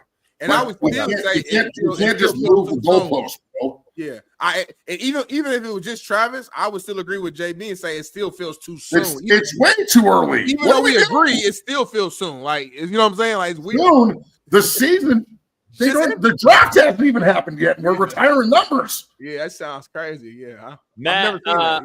Man, I can't think. You know what it seems to me like? It seems to me like we better rush and get this done because I might not be here in the future to get it done. That's what it sounds like to me too. So, great. I'm take. sorry, but I woke up on one this morning and this shit sparked me and it's pissed me off. I'm glad you came in. I was on one yesterday. You came on yesterday with me in lieu of Smitty taking a vacation, and then today you came on. Working appreciate you coming on and being real, man. And we'll get you back on Friday. We'll see you tomorrow on your show. And we got Drew Pearson and Tony Casillas on today. So nice, dude. Nice. I got Hannibal Navies on tomorrow and then Chad Brown on Friday. So I'm sure they'll have a lot to say about this. No doubt. Chad, the prime of John Muir High School, Pasadena. All right. I'll talk to you soon, Matt. Let's bring in one legend to another before Smitty and I get a break. It's a go week. Back to back. Man. No breaks today, homie. 3 hours, yeah, no pissing. Yeah, all gas, no breaks. Our main man, the Korean Cosell himself, host of the Whitlock show Fearless, plus the 3 knockdown rule with Mario Lopez, our main man, boxing extraordinaire, Miami Hurricane himself, Steve Kim, joins the show. Steve, happy Tuesday. Morning, fellas. How you doing, man? What's your take? Matt came in kind of on one, pretty pissed off that they retired Shedeur and Travis this soon. I got Darren Cheverini, a bunch of other former Colorado buffs, Darian Hagan. I'm not even going to repeat what he said. A lot of people are saying, like, what the fuck are we doing? I think Matt's point was, I'm doing this before I get out of here as the head coach. Generally, a Heisman Trophy winner will get some sort of honor. Now, I did check, and you guys mentioned it, Rashaan Salam, 94 Heisman. He's retired, his 19. So that's consistency. Shedeur, that's the one that's raising some eyebrows. Here's what I would have done to find a way to honor both Shedeur and the father. I would have made number 2 not retired, but I would have given it a special designation that you have to earn that number 2. A special player has to be bestowed that honor by Coach Prime and Shedeur. Other people have done that, like number 26 at Miami. That's not given out to everybody. That's Sean Taylor. And Mario Cristobal has made it clear, hey, number 1, if you want to wear that jersey, I have to think that you're a good enough player and teammate to get that. So I would have made number 2 I like that. like they made number 44 at Syracuse. If you were number 44 at Syracuse, that means we think you're special. You have earned that. Number 1 at Michigan for a wide receiver, Anthony Carter, Derek Alexander, I believe Greg McMurtry, and David Terrell. You have to earn that. You just can't walk on campus and say, give me the uno. They're like, no. You got to be someone that we think can be a standout. That's what I would have done. And if you're going to be in the business of retiring Buffalo legends, 2 guys have to be on there before anybody else in modern times. That is Eric Public Bieniemy and Darian Hagan, because of what they meant in terms of that 89-90 squad. Then you had guys like Kanavis McGee, Joel Steed, Michael Westbrook. But those two guys, if I were them, Darian and Bieniemy, I don't know if they'll ever be able to say it. I don't know if they'll ever say anything publicly. I'd feel a little bit disrespected if I'm those two guys particularly. Yeah, that's a good point. I love your solution, to the problem. Yeah, just making them earn that number. It's number 11 at Penn State. There's a different school that number. To be number 55 at USC. Yeah, you had to be a Junior Seau, a Willie McGinnis, a Chris Claiborne. Yeah, you have to be a guy that's going to be in the first hour of that NFL draft holding up a jersey. Let me ask you guys this before we transition. Being devil's advocate, where would you, off the top of your head, what would you rank Shedeur Sanders as far as all-time QBs at Colorado? Is he top five? If you look at the numbers, top five. Top five. So so for me, I'm not mad they didn't retire, but it's bad because some of the other previous legends who are above him, like you just mentioned, are not retired first. If they were already retired, this to me wouldn't be that big of a deal outside of the speed of the execution. Regardless of, even for Travis, this is fast. Like, they just got done playing and they're already getting retired. That feels fast to me. I that's not a normal thing. I don't think. Bailey did show me that Caleb Williams did get retired pretty quickly after USC. So maybe this is what the new trend is. But traditionally, whether it was professional league, college, etc., you have to wait a little bit. Smitty, the problem is those single digits, kids want to wear them. JB, in college, linemen, defensive linemen want to wear them. Number 2's popular. It is. That's the number I wore in high school as a baseball player, and I love that number. But here's the issue. I remember in the late 80s, Andre Hastings was the number 1 receiver in America. USA Today All-American, Parade All-American, top 5 overall recruit. And he ended up going to Georgia, but he really liked Florida State. Now, this is when Bobby Bowden had things rolling. Every year, he had no worse than the 3rd best recruiting class in the country. And he said to Coach Bowden, if you give me number 1, I'm a Seminole. And Bobby Bowden, he said, well, dadgummit, I can't do that. I already promised that to Andre Cooper. Ended up going to Georgia. Hey, Steve, I was the first one that I know, at least, that used the double rule technique, double number. You wanted 1 through 9. Guess what? I got it for both of you. And I had 1 through 9 on offense and 1 through 9 on defense. And I know personally Division I coaches who took it from me. So I'm just going to tell you, that's what solved it. How are you going to do that now? I just think college football numbers being retired, and no matter where you are, who you are, I think it does a disservice to the legacy or the future possibility of creating a legacy for someone coming down the pipe. I mean, Coach, Miami has 4 numbers retired. It's George Myra, I believe Ted Hendricks, and Gino Toretta, and another guy. I'm ashamed of myself for not knowing it. But what they do now is the Ring of Honor. That if you're Ray Lewis, Michael Irvin, Jimmy Johnson, Edgerrin James, you can get your name. Because Steve, you'll be out of fucking numbers. You're going to be out of numbers. So I don't know. That's a tough one. I mean, look, Matt makes a good point. I did not think about this. They are acting as if Coach Prime may not be around as long as Coach McCartney. He just signed that contract. Yeah, but they all do, Judge Smitty. Coaches sign extensions and 6 months later are not at that job. You know who's not going to get their number retired? Who? Nico Iamaleava at Tennessee. He's not getting his number retired. Give us your takes, man. Steve, give us your take on that. Right? Steve. The more I read and learn about this, I feel some sympathy for Nico. He is the pawn in this chess piece. He's the labor. And a lot of these moves were made by the upper management. And it's not all on him. And I'm not saying that he doesn't deserve any of the criticism, because when he didn't answer that call from Josh Heupel, that cooked him. That was it. He's going to be the trendsetter for this trend, though. Well, I saw a video from Clemson Football Live, their host, and the title was, "Did Josh Heupel save college football?" And I was like, what? And I'm listening to the video, and this guy made a lot of good points. I think what Josh Heupel really did was he staved off the current anarchy that was about to take place if he would have capitulated.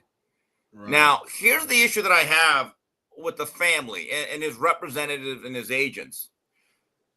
You guys made a deal. Everyone knew it was 8 years over the college career, right? They didn't complain when they got paid well the freshman season when he played the bowl game. They didn't give back money. Here's the other problem.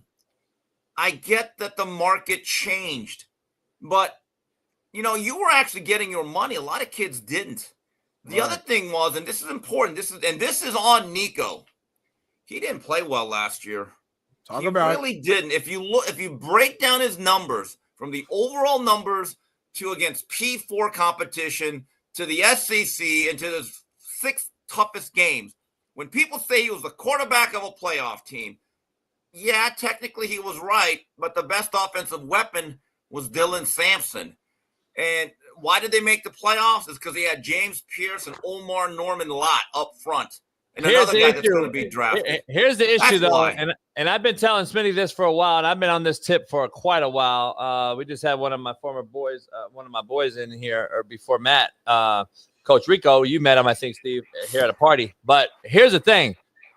We set these kids up for failure at 17 years old when we offered him $8 million to go to Tennessee and play Alabama when he only played high school teams named fucking Warren and Downey. I'm with you, but Coach, let's be honest, that's man. the market's the market. And speaking of the Bama game, But Smitty, I'm I think saying, well, Coach, let's not make excuses. If he was your quarterback, you'd cuss him out. He overthrew so many deep shots. No doubt. So I don't But care I who wouldn't the pay fuck him he either, played. though. No, but I was Coach, there I with don't care you. who the fuck he played in high school. That's irrelevant. You took the money. You're the number one. Now you got to play. That's the reality. Let's be football people here for a second. When you watch him play, I heard TJ Houshmandzadeh. I like TJ. And I get that he knows the family. I don't want to hear that Josh Heupel does not prepare guys for the pros and his system. It's not his job. His system is so quarterback friendly. It got Hendon Hooker and Joe Milton drafted. It had Hendon Hooker in the Heisman Trophy discussion 2 years ago. Now, Smitty, you were with us, I believe, with Shaun King came over. Yep. JB was hosting, and I was there. We watched that Alabama game. Watch that game again. Nico Iamaleava left 21 points on the table. He threw a bad red zone interception that he had no business throwing. The Arkansas game, you're down by 1 score. You have 1 play left. You know how that game ended, Smitty? How? He ran out of bounds. Didn't even throw the ball. That has nothing to do with where he came from. Show a little football IQ. And the other thing is, I don't think a young man from Downey did not understand what the SEC football culture was. They give a damn. Yeah. Okay. Now, this is my point, though. The kid takes the SEC team to, and I'm just defending all these kids in this scenario, and this is why I'm so pro-kid on this particular deal, not this situation. Nico should have had his ass at practice. I already told his own daddy that. Here's the issue I have, though. We put these kids on a pedestal from the jump, and then we're going to be pissed at them. So what? Let me ask you, Steve. Then, but they took the money. What are we going to be saying if this motherfucker don't go to the playoffs last year? Like, see what I'm saying? We're gonna belittle the shit out of the kid. He would have been in the shitter. He got paid all that money, didn't do nothing. Coach, right? Yeah. He was not the most important cog of that offense. 11 of his 19 touchdown passes came against UTEP, Chattanooga, Vanderbilt, and others. But Steve, he got an SEC team into the Final 12. Like the bottom line is, you just said it. You're worth your money. I can make an argument that he limited them and he put them in a position of having to play Ohio State. The horseshoe. I agree with that, but the bottom line is he's one of 12, and he's going to ask for one of 12 money. That's what we said. And to the credit, it's kind of NFL. I mean, we talk about Jalen Hurts, Brock Purdy, some of these cats who are not the top of the top, but they're the leaders of their team that won. Steve, you know me, Steve. I don't think none of them are worth this shit. Okay, but this market is the market, and here's the thing about the Heupel system. It's an extreme spread. It's not just like a regular spread. They run they're really lined up wide. They run a lot of stack sets with the receivers. They do a lot of switch releases. And he's going to put you in position. And this is where I agree with TJ. wide receiver route tree in that system limits you. It does. You're not fully prepared as a wide receiver. But as a quarterback, if you cannot master that system with those simple reads and relatively simple throws, that's alarming. Because if you watch Imalivia, he missed more post patterns that were buck-ass wide open than any quarterback I have ever seen. As I told Whitlock, he could overthrow the Empire State Building. He left so many points on the board because go routes are running wide open, and he doesn't get the ball there. I just think that this is not just Nico. I told he should have been at practice. That's the bottom line. You committed to a contract or whatever it was. I don't know the details. You should have had your ass at practice. Here's the issue I have, though. These are with kids in general. We pay them an absorbent amount of money before they ever put a cleat on for that particular institution. And this is what is going to basically eliminate the 5-star QB from being recruited out of high school.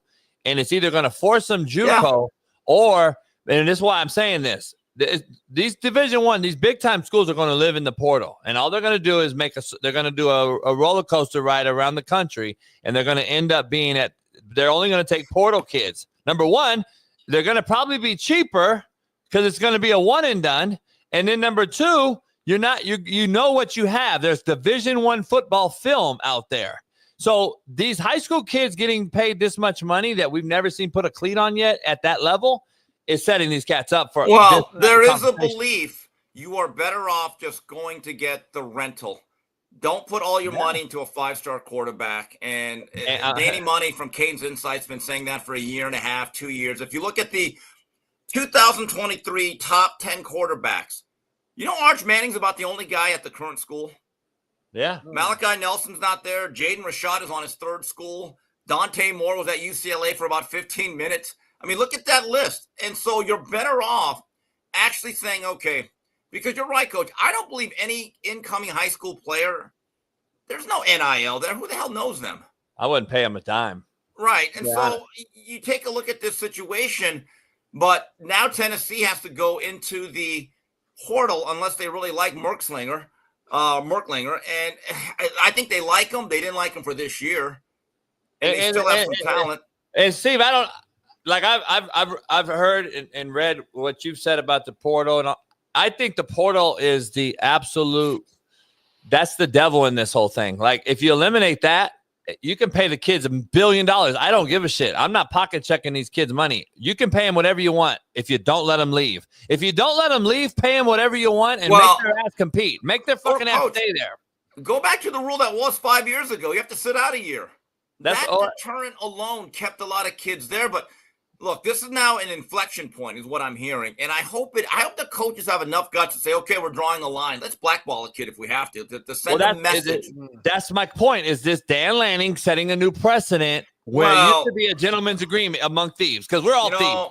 Dan Lanning, he obviously agrees with Charleston White. Snitching is good. Yeah. I thought, JB, you would like that. Appreciate that. Well, no, that's my point, though. This used to be normal behavior, Smitty. We used to have a gentleman's agreement amongst thieves, is what we called it, because we all stole from each other. But we had a gentleman's agreement like, hey, Steve, Smitty's shopping on you guys, and I'm not going to fucking touch him, but I'm just letting you know so you know. And then maybe that coach told me, AJB, go ahead and have him. Or, hey, man, I'm not touching this kid. Because, Steven, you and I actually had this conversation. When is the coach going to say, no, I don't want you. You're not coming here, Nico? Like, that's the problem why this thing keeps resurfacing, because these coaches are taking these cats. There's no doubt that because we are enabling that, or they are. And, boy, I've actually heard that there's a chance that Nico may end up at a lesser school for less money. Sure. Yeah. I guarantee I'm like, you. Wow. That's for a mill. That didn't work out well. I love what Mario Cristobal said after our spring game on Saturday. We got a video too, Steve. Oh, Mario. I haven't heard it. Let's hear this. Let's hear this. I'm going to do that at Miami. And I say that without any hesitation. You know, if anyone's thinking that, and they could be the best player in the world, if they want to play holdout, they might as well play get out. We don't want to do that. We don't want Miami to become that. Too many guys have sweated, bled, have laid it on the line on that field to ever become that kind of a program.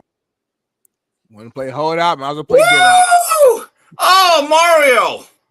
You are acting like a great American and a serious football coach. And you know what, Steve? What we're doing is we're just doing what we used to do forever. We're so numb to this. Now this is being some sort of like outside the box thinking. It's really normal shit to me. I would never. Like, that's what I'm saying. Here's my message to Coach Cristobal. Number one, now we got to stand on that. We cannot capitulate. We got to live with this. Blood in, blood out. Now, for full transparency, it was the spring ball of 2023. We had a new coordinator, Shannon Dawson. We bring in the air raid. Tyler Van Dyke, after a rough 22, looks pretty good on a Friday night. And I'm thinking, okay, this is going to work. Several days later, Andrew Van Dyke, who was one of the first big money NIL deals I think Miami ever really did, he started going shopping. And then he was linked to Alabama. And I'm thinking, wait a minute. You went through all of spring ball. You participated in the spring game. And now you're basically, I don't say holding us for ransom, but he was holding us for ransom. And then Miami and with a collective, and I know some people that were involved that had very harsh feelings over this. They never really liked Tyler as much as this after all of this happened. They had to re-up his deal. And I really believe in 23 that when he started to implode, and I thought we should have pulled him, I've always thought, are we only keeping Tyler Van Dyke because we paid him a lot of money? Is it just a pure business decision? I think Cristobal learned something that day. It was a very key moment for him. And my hope is that as a program and as a leader, Mario stands on those words. I hope other coaches follow that example. No doubt. No doubt. Yeah, it's interesting, man. We're in a we've been on a slippery slope, but I just think it's getting so far out of hand. I don't know what they're going to do to get this tube back into pace, as you say. I don't see it. I don't see it. Like, it's. Hey, what do you think of Pate saying that they were talking about not playing in the playoff game? See, I think I told you somebody's going to sit out. Did not want to deal with this. Coach Heupel understands my team is not better without Nico. As erratic as he is, there's a reason why he's a starting quarterback. My other guys are backups. What he did not want was to wake up every day for the next 2 months having to take a phone call. Hey, the father's on the line, or the agent's father, or the cousin to the brother, the guy that cuts the hair of Emil Liava's father wants to talk to you. Oh, you know that last thing that we agreed upon? Well, we need this. I think he just said, no, let's cut it. Let's cut it. I've also heard there's rumors coming out that I know that basically saying he wasn't fulfilling the collective. No, he wasn't. No, he wasn't showing up. So if that's the here's my point though. That's where I'm at with it. Like, this is why you take out the transfer rule and you take out the portal. Yeah. And it eliminates all this noise. And I'm even saying now, even be more harsh to get this thing kind of rallied back. Don't even give him a sit out. No transfer unless the coach that recruited you leaves and you get a one-time pass. You can transfer if the coach recruited you leaves. You can either follow him or go somewhere else. But don't allow him to transfer and even sit out, because when is the collective going to tell the school and the coach, hey, fuck you. I'm fucking done. Well, that's what happened at Tennessee. What I have read and what I have been hearing on various podcasts, shout out to UT Nation, there was a group of boosters that said, hold on, we've been pushed far enough. And I'm going to be honest about this in terms of the deal being the deal. If Nico would have played like Heath Schuler in 93, or certainly like Peyton Manning after 95, he would have gotten a bump. He would have gotten a natural bump. When I look at the history of Tennessee quarterbacks, you look at Condridge Holloway, a pioneer. You look at Tony Robinson, who would have been the college version of Randall Cunningham if he didn't run into issues.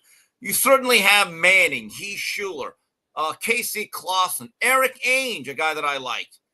I don't think that Nico played at that level of any of those guys. I really don't. He missed so many throws. Even Helton. What was the name of Peyton Manning, the baseball player? Yeah, well, Helton was more of a baseball player. I actually saw Helton play. But he was a big-time high school kid. Well, he was a southpaw, and I remember in 94, I went to the UCLA-Tennessee game. It was the opening weekend, and UCLA had J.J. Stokes, and Tennessee had this dual-threat black quarterback that everyone loved. He was a true volunteer. His name was Jerry Colquitt.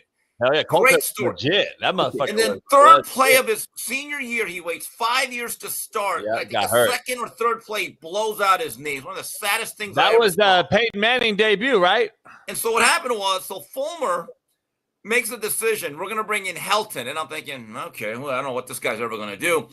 That was the true freshman year of not only Peyton Manning. Tennessee brought in another quarterback that ended up going to A&M. I think his name was Brandon Stewart. They were both top 10 quarterbacks. They went to the same school. It would never happen today. So they can't move the ball with Helton. And then all of a sudden, the Tennessee section starts buzzing. And I'm like, oh, here comes Manning. Here comes Archie. Well, I don't know if he's going to be any good. And then Fulmer hands off 3 times, 3 and out, and we never see him again. Fucking Fulmer. Hey, that's the thing, Smitty. That's why the old school, back to this whole thing about respect and Draymond Green. Peyton was on the sideline waiting for his turn, dog. Nowadays, shit. Hey, not saying Peyton would, but these cats now that are 5-star, tab 5 stars, they're out of there. And I just don't know if you could do it anymore. It's just different era, different power. It is. Peyton and them couldn't do that, so it's just a little difference. But my last thing before we move on is I'm with you guys. Listen, if I'm a player in today's era, I think I would be a realist. To Steve's point, I would look at what I did in the past season. And I was looking myself in the mirror and say, you know what? I wasn't good enough. I wasn't good enough to go in here and demand more millions of dollars. Did I perform at a level that deserves more millions? No, I didn't. So I'm gonna be thankful that I got this agreement that I already signed and I'm making this good money already. I'm gonna get better this offseason. And then maybe Darnell, next year I'll ball out. Darnell, that is a very, very good way of looking. What if someone offered you a lot more, though? That's the issue, because Chris Rock once said it. Chris Rock once said it, the philosopher Chris Rock. A man is only as faithful as his options. Just saying. Well, if someone offers you a lot more, then I'll go to my head coach and say, hey, coach, man, you know I love Tennessee. I'm just being real with you. So-and-so offered me $4.5 million. Now, listen, I want to stay, but that's $4.5 million. It's me. That's what's happening, though. Conversation. That's what's happening, though. That's called a negotiation, isn't it? Really was that. Well, all right. So that means somebody lied to Nico, then, right? Is that what we're saying? I don't know. Or someone didn't tell Nico. Look, Smitty. To be fair to Nico, he may have not known about everything going on with his own career in life. I'm just telling you, the more I examine this and the more Tennessee volunteer guys that are on the boots on the ground talk about this, they actually think, look, they're not all off on Nico. They think a lot of this has to do with the adults. Now, this is the bad part of what you're saying. You know, most teams aren't even doing a spring game. They're certainly not televising it anymore. They do not want to advertise their underclassmen to be poached. I think that is sad. Why do we need a second transfer window? Get rid of this thing. Do a transfer window in late December, and then that's it. That's it. It's unbelievable. Nah, it's unbelievable. Here's the thing. I gave him and his dad shit years ago when I saw it on social media because he was the #1 QB in the country, blah, blah, blah. And he was out there in 7-on-7 out here at Poly in pajamas. And that was the first sign. And I'm like, what the fuck? What are we doing? This is the new thing, man. This is that social media. Weird. I don't get it. That's weird. Like, these kids are weird. I'm saying, bro, it is weird. I don't think Tennessee was ever a good fit culturally because not only just the distance, but one of my favorite Miami road trips I've ever taken, this is years ago, 2002, we're the defending national champs. We go into Tennessee in November. For some reason, we had an SEC non-conference opponent in late November. When you go to Knoxville, everything is University of Tennessee volunteer-centric. You see the power tee everywhere. There's orange everywhere. I mean, they live for this stuff. And I don't know if Nico understood this, being from out here where it's much more casual. When you are the starting quarterback of the Volunteers, you are among the 3 or 4 most popular and well-known people in that state, more than any politician, more than any entertainer. And I don't know if he was ready for it. And when you're bowing out of autograph sessions and other appearances, that's a bad. It ain't good. This is why I'm so against paying them like this. I'm all for paying the player. we should get paid. And I say we because we never got to get paid. And I talked to Xavier McDaniel yesterday about this in specific, and we're like, we're pissed because we didn't get the opportunity, but we're happy for these kids, but not in this manner. Like, this is not the way to do it. And here's the reason why. This proves my point on why. Before, when it was just recruiting and relationship building, you better have a hell of a buy-in and sell me as the coach that you can come from inner city LA to Knoxville. Yes. Because Right. I've seen kids go from Long Beach in LA to Knoxville and come right the fuck back. Yeah. And I can only name I can only name you Dante Stallworth, who's from Sacramento. Yep. Grant High School, and Ruben Drones, right? Is that Who what ended up going back to Oregon? went back to Oregon. Also from Grant. So I'm tripping. Like, there's not a lot of cats that went from California to Tennessee. There's been some other guys. I know a tight end, a couple of. They don't. It's a different world. And just like Knoxville kids coming to LA, They barely do. They rarely do. Come I mean, on, man. I still remember game day. All us Miami fans had tailgated, and we're going down Cumberland Avenue, which leads into Neyland Stadium. What a scene! Yeah, beautiful. When they say it's different in the SEC, it absolutely is. And the people are great, really nice. We didn't get hassled. People are very, very friendly. But I'm just telling you, when you are a Tennessee volunteer and you make a mark on that program and you behave the right way, you will always have someone to help you out, whether it's a job referral, helping you out on the side, if you need a favor. But you got to play the game the right way. And as soon as that there were reports on Friday, and by the way, shout out to Pete Nakos. You had a hell of a week. Pete Nakos, you've gone up in the estimation of a lot of people the way you're reporting. You nailed that one. As soon as that happened, I said to myself, no, you better play like Peyton Manning if you're going to be the volunteer quarterback next year now. You have lost the people. Steve, this is why you don't pay freshman QBs. I'm with you. I'm just telling you. Like, or any freshman at all. Like, here's the issue. Yeah, my point. I'm sorry. Yeah, that's what I mean. But but I'm just looking at, and I meant freshmen, but the quarterback is in discussion. I'm trying to figure out why that wasn't the precedent, because that would even have changed this whole landscape. If you just said freshmen have to earn this dollar amount first, and that means you may sit a year, son. You may sit a year, son, and because we got a guy already here. Like, that's to me, that's Coach, I actually think as in your position, let's say there's a 5-star running back. You think he's going to be the next Herschel Walker, Bo Jackson. You give him this exorbitant deal. But you find out, and this is what a lot of kids find out at the next level, if you can't pass pro, you got to go. And so you can't play the kid, right?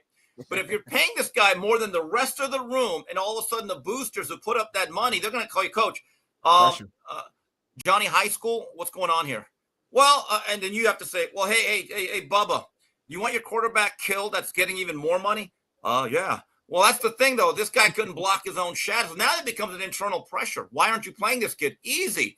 The kid doesn't know how to play football at this level. But when you pay a true freshman right off the block, I think redshirting becomes no option. You're not allowed to do it because the boosters are going to say, hey, Coach, we're not paying him to sit out.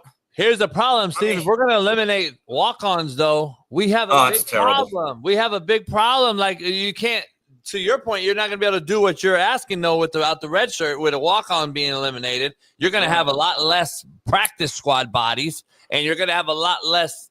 Well, Coach, aren't they raising the scholarship limit to 105 per team? This whole thing is fucked up, man. It's such a joke, man. I could talk football with you all day, Steve. We got Drew Pearson, Hall of Famer, finally Hall of Famer. He's going to join us after you, and then Tony Casillas as well. So 2 legends later. Two great Cowboys. Yeah, by the way, Cowboys. fellas, Boots Ennis, I keep telling people he's what I wanna a ask you special, about. elite, rare talent. You said you was a little nervous, though. Remember I asked you last week? Yeah, I thought it was a tough fight, and he made it. Hey, my boy Aaron Smith, Warner brother, my boy, he said, man, Steve told me he's all Boots. I'm going to bet against him this time. Steve loves him. I go, oh, fuck. He said, I thought he said the difference, though, Smitty. Back in November, there was the IBF rehydration rule where you have to weigh in twice. Yeah. Because this was a unification bout, there was no second day weigh-in. And I talked to Jerron's father, Bozy. I've known him for years. And he said, Steve, here's the difference. In a unification bout, we don't have to wake up early on a Saturday night or Saturday morning and be under this weight. We could just begin to fully rehydrate right after we hit the scales. It's a huge difference. And you saw it. A different guy. He looked amazing. Yeah, interesting. So what happened next in that one? fight? Yeah. Well, he just dominated. I mean, he got better and better. He's a bit of a daredevil in a sense that he will take risks. Could he stink it out and box for 12 rounds and not take any risk and never get hit? Right. He can be very, very efficient. But Boots is also an entertainer. He has an innate understanding that this is show business. And if I want to be a real star, I got to be a little bit of a kamikaze once in a while and put myself at harm's risk. And he just knows how to do it. He could switch hit, power in both hands. He's athletic. He's tough. Grew up in the tough gym culture of Philadelphia. And he's now starting to sell some real tickets on the Eastern Seaboard. I'm going to go to his next fight in Philadelphia. That's on the bucket list. And I think, again, I don't know if his resume right now puts him in the pound-for-pound top 10, but on natural talent and ability, he's in a very, very short class of guys. I've said that for at least 4 years. Who does he fight next, in your opinion? I was hoping it'd be one of the other welterweight belt holders. There's two of them, and I don't think either of them are going to bite just yet. And Bozy told me yesterday, he goes, Steve, our goal is to unify and become undisputed, but we will not wait forever. So that means at a certain amount of time, they're going to move up to 54. And at 54, guys like Virgil Boachuk, Sebastian Fundura, who else? Bakram Martelazayev, all of those big fellas, Sebastian Fundura, they'll wait. And I'm going to make a statement right now. When Boots Ennis does not have to squeeze himself down to 47, and he gets those extra 7 pounds, and he can actually eat like a regular human being throughout most of fight week, he'll be bigger and better. Mark my words. Heard it here first, y'all. Well, we can't wait to see it. So, hey, Steve, we're getting closer to the draft here. What are you expecting? Early on, I know Cam's probably number 1, 2. I'm looking at Travis Hunter probably to Cleveland. I'm leaning towards Abdul Carter now at 3. I just think that they missed on Micah Parsons a couple years ago. Another Penn State guy. I think the Giants have to realize that this is shit or get off the pot time. They need to get a different maker, follow the Eagles landscape, and go get a bunch of pass Don't they rushers. already have some pass rushers, though? They do, but you got a Burns on the contract. You got Thibodeau coming off an injury. I don't know. They do have 2 good ones, but I think Thibodeau could be trade bait, to be honest. Here's the issue if you get Carter, if you're the Giants. If you're not a good team that plays from ahead, you're wasting a pass rusher. Yeah. I mean, if you're behind in a lot of games in the fourth quarter, you're not rushing the passer that much. You're not. You're defending the run. Yeah. So and the coach is going to get fired anyway. I mean, it is what it is. He's got to have to. I don't know. I just don't think he can take a QB. I agree with you. I'm interested to see where Genty goes. Who bites? Me too. Raiders. Me too. That's a good foundation because if you got Geno and Genty, you have solidified your backfield. Yeah, I'm with you. It's interesting. I don't know. You on Whitlock today? I don't think I am. He's going to have Jay Skapanak, the Scap Attack, and they're going to do a couple of shows on how to fix the NBA solutions. And I'm thinking, good luck with that. I got a bone to pick with Whitlock. I'm going to text him after this. For a guy that fucking loves WNBA, for a guy that didn't know the draft was last night and didn't watch it and mad about everything, come on, Jason. You love him, WNBA. He likes one player. He likes one player, Caitlin Clark. Doesn't love the WNBA.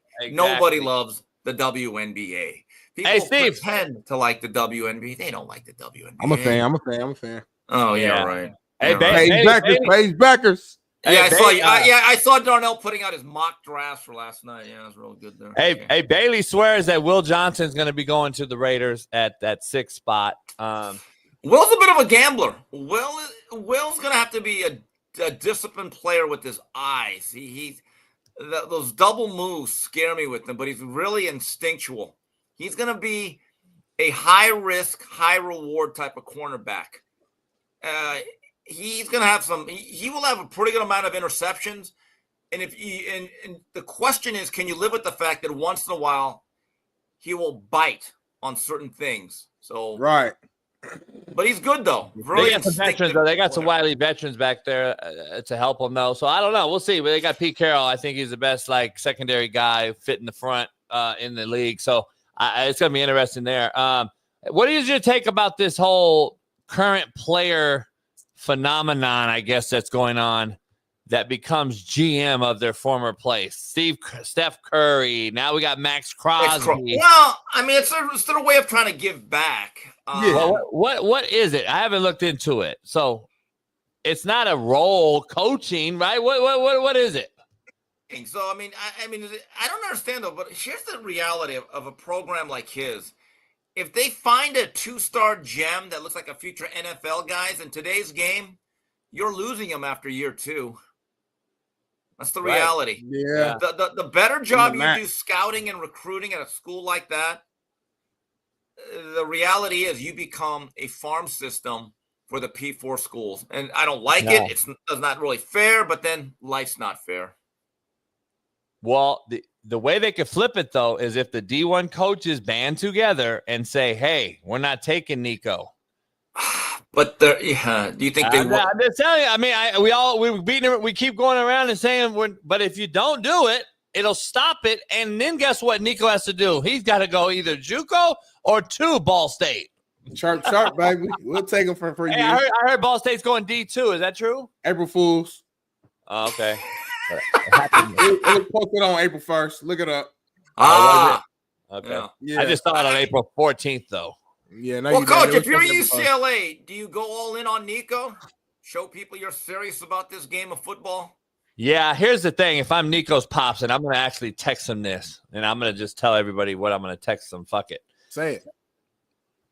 Go play for less and humble yourself right now. It might make you a big-time NFL player because you do have the talent.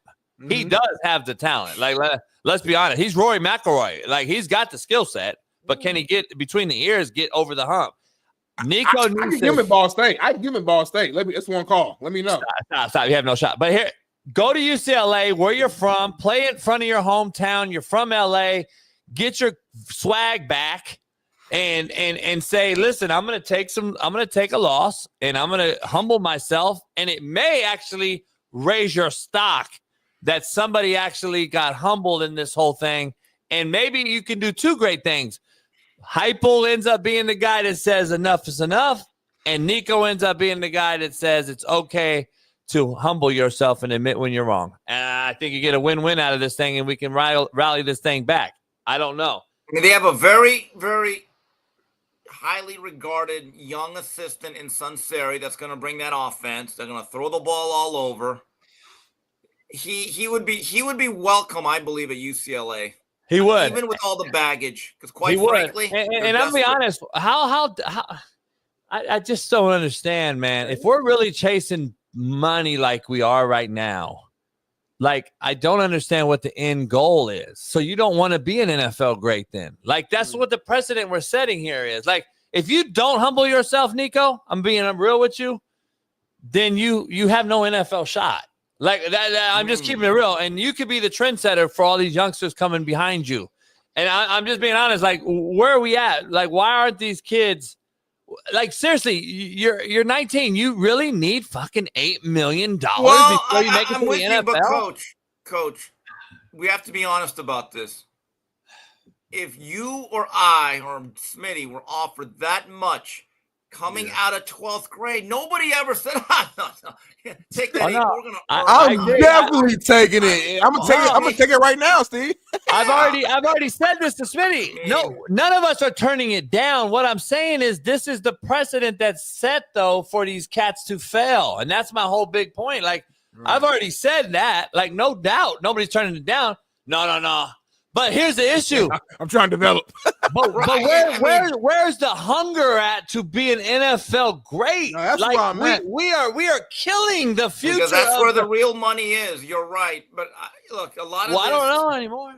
Well, no, the NFL money's good. I mean, I know. I'm just saying. Like NBA, but I'm just. You said players don't let a game no more. It feels like it ain't about that no more. Money. If I go to 4 colleges in 4 years, after I went to 4 high schools in 4 years, so I've been to 8 institutions total, and I'm just chasing bag. When the fuck am I getting good on my feet work, my drop, my delivery, my mechanics? When am I getting better at the game, understanding the front and getting with a guy that's actually teaching me football? Regardless of what you think, if it's all about money right now. But a Division I coach, for the most part, I think some are shitty, but some are good, right? Let's just say they're better than the fucking Youth Pop Warner coach out here running around. I would hope so. At least get some knowledge and stay somewhere and learn the front protections, how to ID the mic, understanding coverage, and grow from there. We're never going to get better, and we're going to be at 4 philosophies in 4 years from 4 different people. Not only philosophies offensively, but quarterback, and then you got weight room philosophy, and then you got program philosophy. All these different things change in 4 years, and we're going to get better, and you wonder why the NFL quarterback product is shit? We're getting worse. I'm with you. Well, until that there are some, as they say, the guardrails or some regulations with the NIL, which, by the way, I want to say this one last time, this is not name, image, and likeness. This is not about the Reggie Bush number 5, the Tim Tebow 15, the Chris Webber baggy shorts.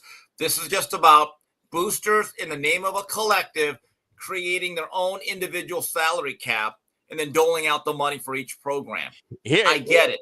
Yeah. If we had real NIL, well, it was only about the popular player that could do an autograph signing or go to a local diner and say, hey, I got a meal named after me. And every time you order it, I get a piece of the product. Or I develop my own merch.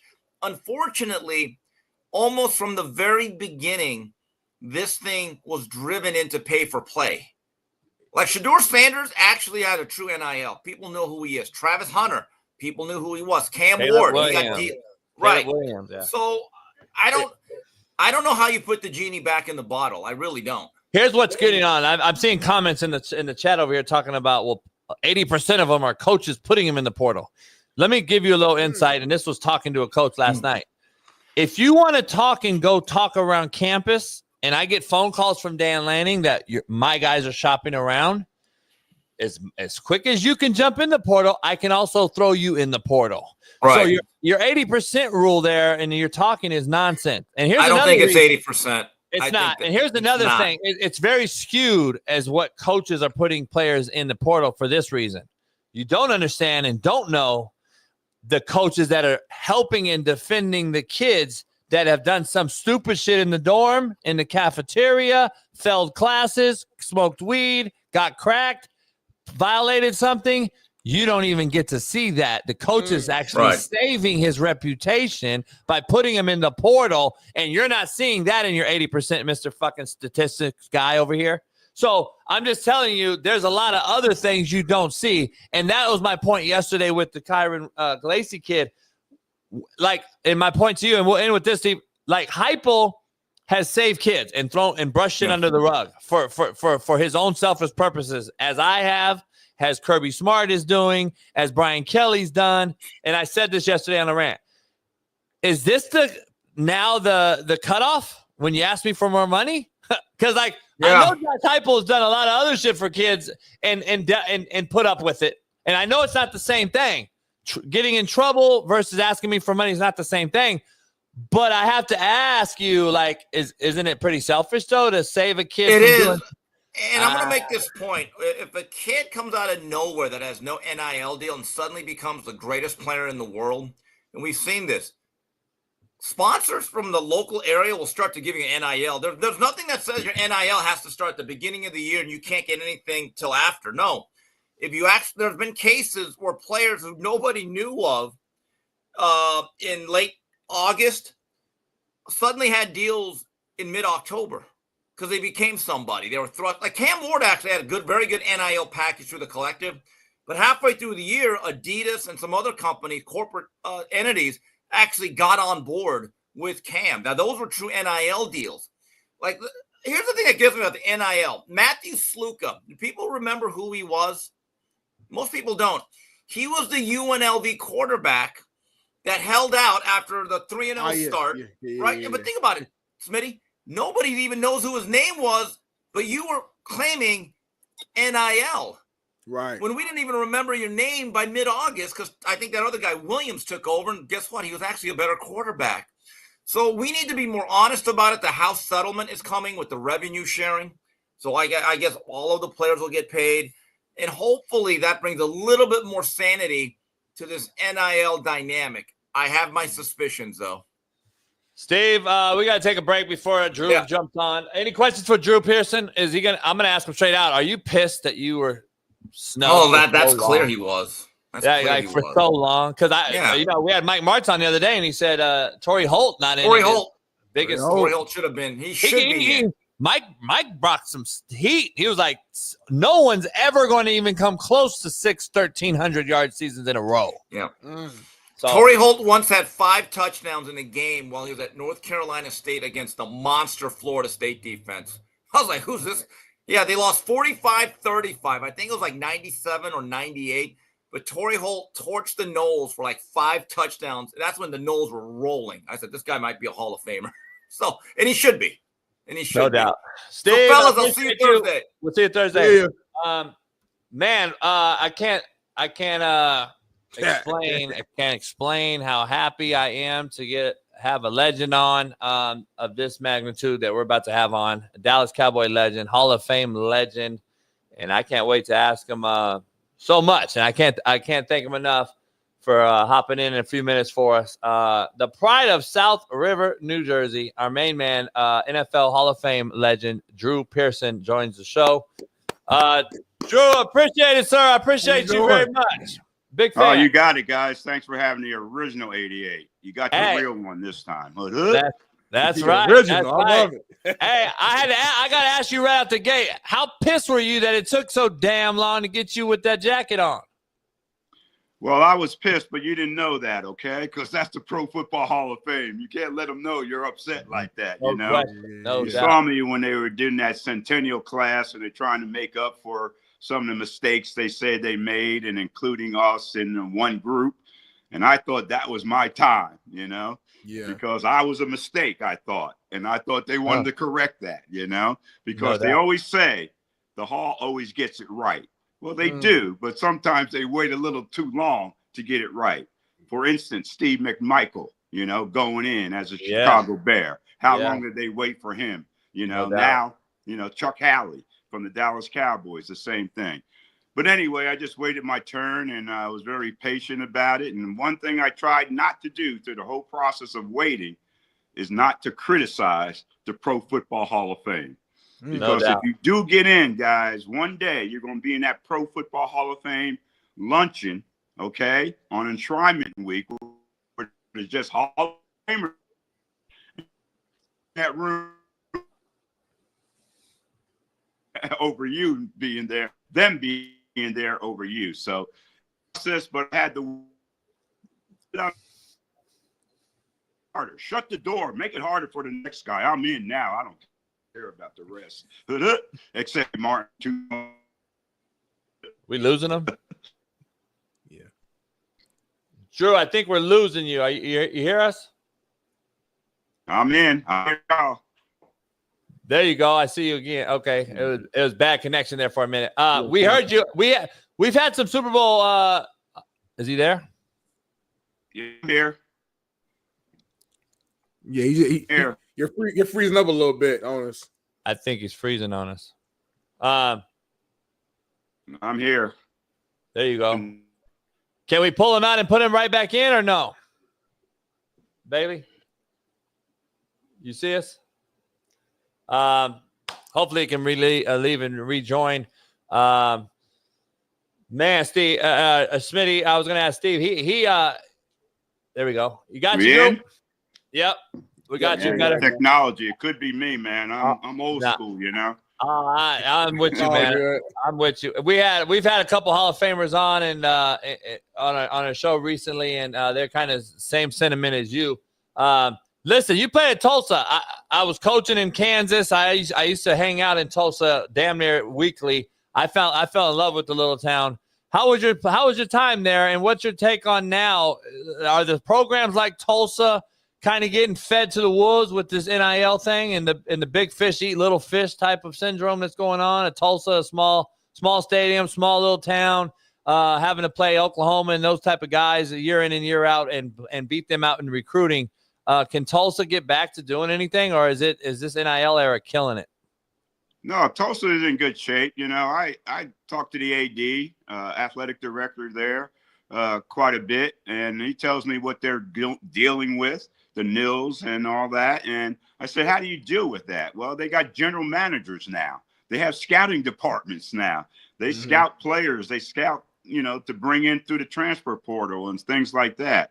So it's a little different. But my experience at Tulsa, I come from South River, New Jersey. You know who my high school quarterback was? Joe Theismann. Joe Theismann, yeah. Well, actually, Joe Thiesman, okay? Yeah, It's really Joe Thiesman back in South River. He went to Notre Dame, had a chance to win the Heisman Trophy, so he changed his name from Thiesman to Theismann to rhyme with Heisman, okay? But you got to get that because he changed his name. It wasn't the Notre Dame PR department. It was Joey that changed it. I didn't know that. And That's if you a know we Joey, just had him on the show. like that. We just had Joe on the show. I wish I would have known. Last week, I did not know that. I had no idea. Oh yeah, he's a great guy. We still talk to each other. We communicate with each other. And there's another guy. You look at his stats and look at his accomplishments with the Washington Redskins, and there's no doubt that he should be in consideration, in the talk, in the mix for the Pro Football Hall of Fame. No doubt. Drew, Darnell here, Big Smitty, we call him here. He works at Fox with your guy and a legend in his own right, Michael Irvin. So he covers Michael every day at the set. And sorry about that, bro. You got to deal with that. He's an 88. Put up with it. Come on. That's my guy, the playmaker. And you mentioned, the great 88. You are the original. Let's talk about that. Like, what does it mean to wear 88 in a Dallas Cowboys uniform? Well, now it has a legacy. It means a lot, and I always say if Jerry Jones could pick draft picks like he picks 88s, we'd be in the Super Bowl every year, okay? Because he hadn't gone wrong yet picking 88, okay? He didn't have to pick me. I already established it. But he picked Michael Irvin, all right? He picked Des Bryant, and he picked CeeDee Lamb. So now we got a legacy going. And I love it because there's no other team that treats a number like that, where there's a legacy in the NFL for a particular number. And a lot of people say, don't you wish it was retired? No, because every time you see CD out there doing his thing, you think of Des Bryant, you think of Michael Irvin, you think of Drew Pearson. So I like it the way it is, and let's keep the legacy going. Let's keep it going. Let me ask you, I want to ask you about that. Deion Sanders just retired at Colorado. His son, Shedeur, and Travis Hunter, who's a two-way specialist extraordinaire. And we had a alum on just right before you, and he was like kind of upset about it because he was like, listen, man, there's guys like Darian Hagan and Cordell Stewart who won national titles there that don't have their numbers retired. And this is seeming a little quick right after the season to do this. Where are you at with legacies in retiring a jersey? As you just mentioned, an 88 jersey, if you retired that, there would be no Michael Irvin. There would be no, et cetera, et cetera. Des Bryant or whoever. Can you say that about college? I'm not in agreement with college numbers getting retired. I think you should put them in the rafters and retire the last name. I don't know about the jersey number. I think we're limiting the future talent that comes down the pipe. But where are you at with this jersey thing? Yeah, it's not necessary to honor numbers in college. Okay, come on, man, come on. Everybody wears a number. Everybody played in college. Everybody plays. Let's honor. Let's give some credibility to the honor. And in the pros, they don't even do it that much, but they do it. And even with the Dallas Cowboys, historically they do not retire numbers. You know, they don't retire Starbucks number. They don't retire 33 or 54. They don't retire 74, Bob Lilly. Those numbers aren't retired. It's just that nobody has enough nerve to wear those numbers and put those on with the pressure of wearing a number 12. Nobody wants that pressure. But Michael Irvin, he was different, okay? He's totally different. He embraced the pressure. He embraced whatever criticism or whatever popularity, whatever positivity that came out of being the next 88. He embraced that. But a lot of these guys don't want to embrace that, and they want to see their names in the number in the rafters and stuff. You know how big AT&T Stadium is. Yeah. If your number's way up there, ain't nobody going to see it up there.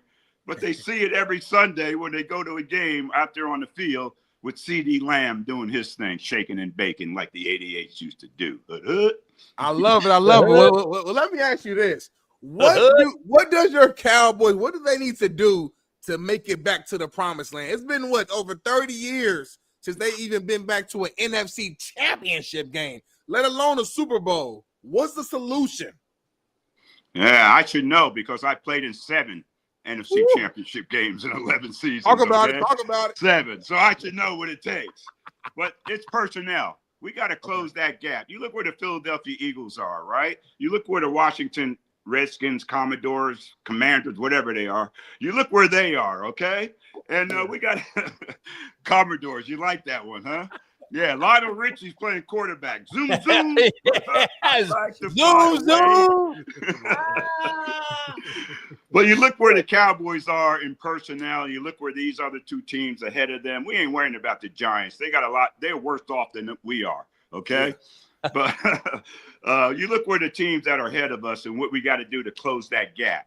And a lot of it has to do with personnel, okay? You look at the Eagles. They're strong on offense. On defense, their players aren't talking about contracts, contract extensions, holding out at training camp. They're all in it. They're all in, you know. You look at the Commodores with Dan Quinn. He's doing a great job up there, you know, bringing in personnel. They just brought in Deebo Samuels to go with that offense already. That's already good. And that's what we got to do. We got to upgrade our football team, no doubt. But the real upgrade needs to come on the offensive side of the football. We need some weapons on the offensive side of the football. The last few years, we lost players, took players away from Dak Prescott, okay? Cooper, Schultz, Pollard, you know, Zach Martin just retired. You know, we need personnel. And you got CD Lamb out there doing his thing, 3 straight years of over 100 catches, but every time he catches a ball, because he's double covered, he's getting hit by 2 guys. You know, if you're single covered, you get hit by one guy, the guy that's covering you usually. So we need somebody else on the other side to take some pressure off CD Lamb. The guy I'm looking for the Cowboys to draft, if he falls down to number 12, is Matthew Golden from the University of Texas. All right. This brother runs a 4.29. All right. If you sign him up, give him number 22. You know who was number 22 that ran the 4.29? Bob Hayes. Okay. Give him Bob Hayes. All right. The world's fastest human. But we need that kind of weapon, that kind of speed on the outside. Matthew Golden in his career with the Texas Longhorns averaged 17 yards per catch. All right. That brother's getting downfield. Bob Hayes in his career, throughout his whole career, he averaged 20 yards per catch. You know, me and Tony Hill, we used to be in competition with each other, not on how many catches we made, but the yards per catch. Tony Hill finished his career with 16.8 yards per catch.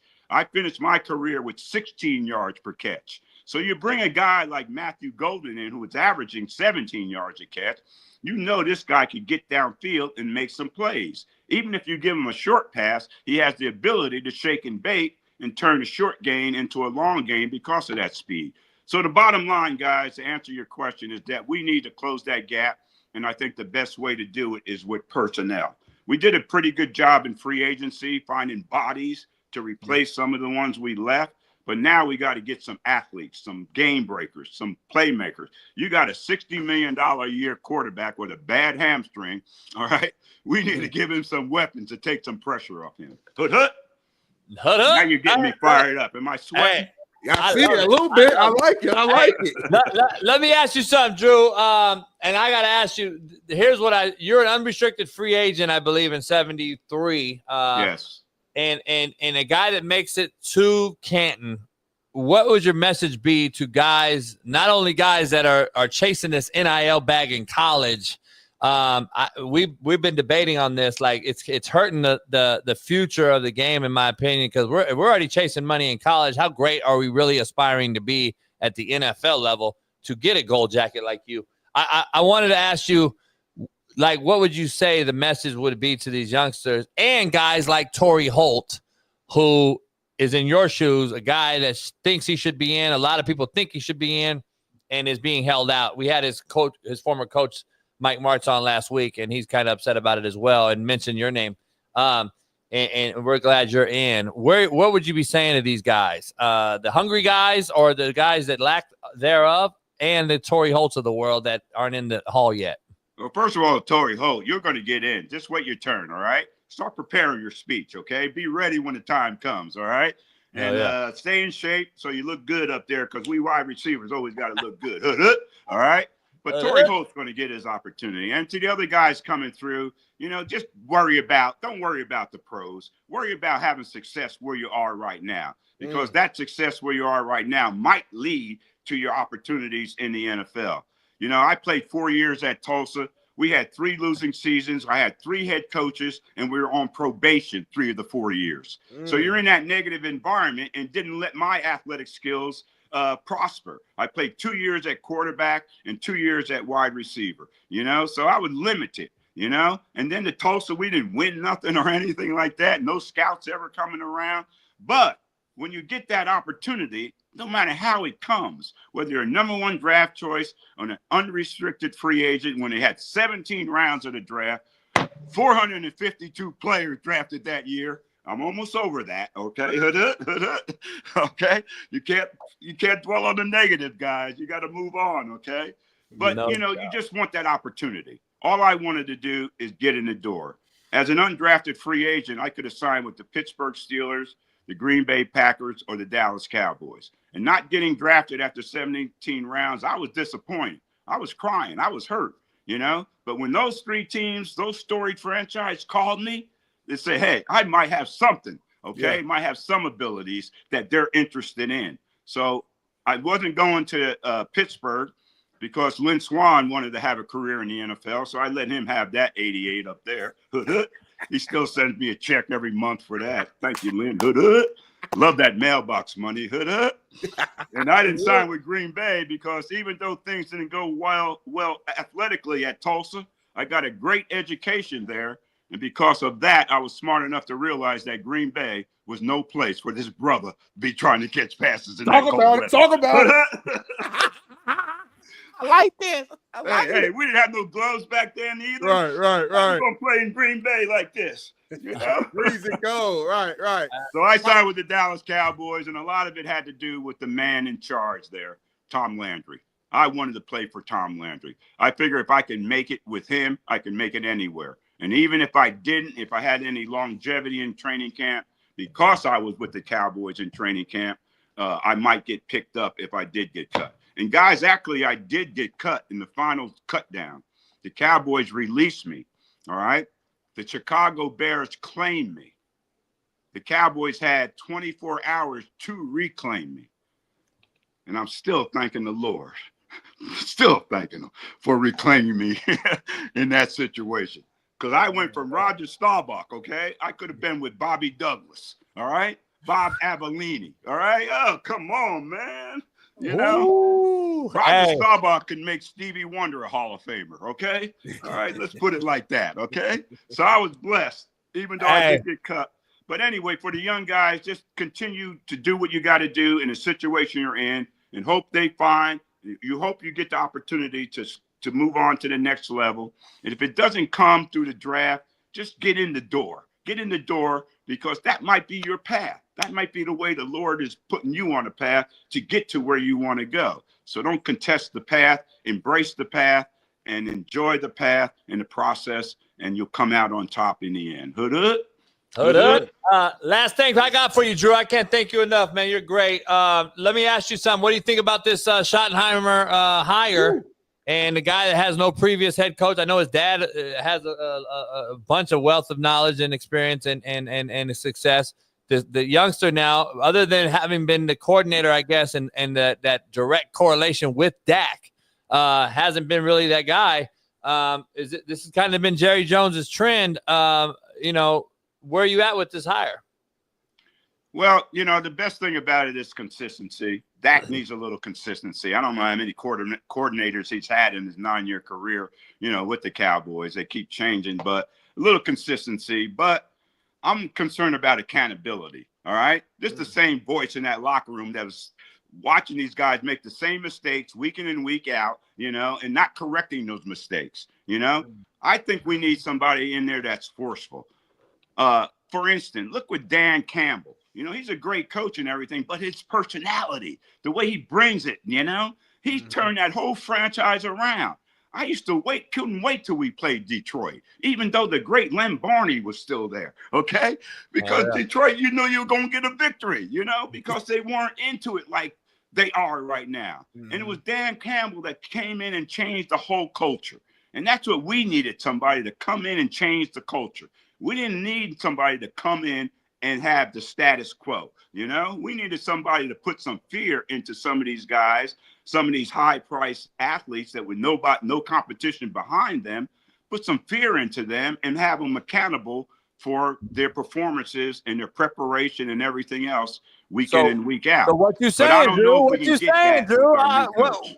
Okay, there we go. So that's what I'm saying. So you don't know if you're getting that with Schottenheimer. He's got to prove that he's that kind of coach. What Coach Landry brought more than anything, his knowledge of football was great, and we appreciate that. I could draw up X's and O's right now and become an offensive coordinator in the National Football League from what I've learned from Tom Landry. But what Tom Landry brought more than anything was discipline, and we were afraid to mess up. We were afraid not to be accountable, not only to him, but our teammates as well. When we watch the films and we critique each and every game, we watch the films together. The offense watched the defense watched the offense, everybody watched special teams because he wanted everybody to be accountable. If I missed the block that stopped Tony Dorsett from going the distance, everybody's going to see that. When I leave that meeting, I'm a little embarrassed that I did that. So I can't wait to practice. I can't wait to the next game. And we don't have that, I think, with the Dallas Cowboys. If Schottenheimer can bring that, then I'm all for it. But if Smitty, he can't, then we're going to just be the status quo and do the same things and have the same mistakes and the same performances that we've been having. And those performances that we've been having, guys, is not good enough to get us to the next level, which is the playoffs, and have some success in the playoffs. I think even Emmitt Smith has come out and reiterated what you just said before on some other shows. I gotta, since you mentioned that as a former coach, I just gotta ask you, like, when you see a Micah Parsons as uber talented as he is, and he I'm not gonna say he focuses, but these young kids, a lot of them, not just Micah Parsons, are doing their own podcasts and shows during the season. What's your take on that? When you just talked about watching film together as a team and as a position group and wideouts all watch together against the DB. Where are you at now with this new age guys going out and doing shows and then talking about the opponents and shit like that right after the game or before the next team they play? Where are you at with that as far as this focus and accountability? Well, that's the new age, telephones. This would have drove Coach Landry crazy. Podcast, we would have been restricted. No podcasts, no cell phones. He would have shut it all down. All right. Yeah. Leave that stuff out the door and not bring it into the locker room. And that's what these guys need to do. Leave that stuff out the door. Don't bring that into the locker room. Whatever you do, whatever we did, we had a lot of success because we played hard. But guess what, guys? We partied hard, too. Oh, man.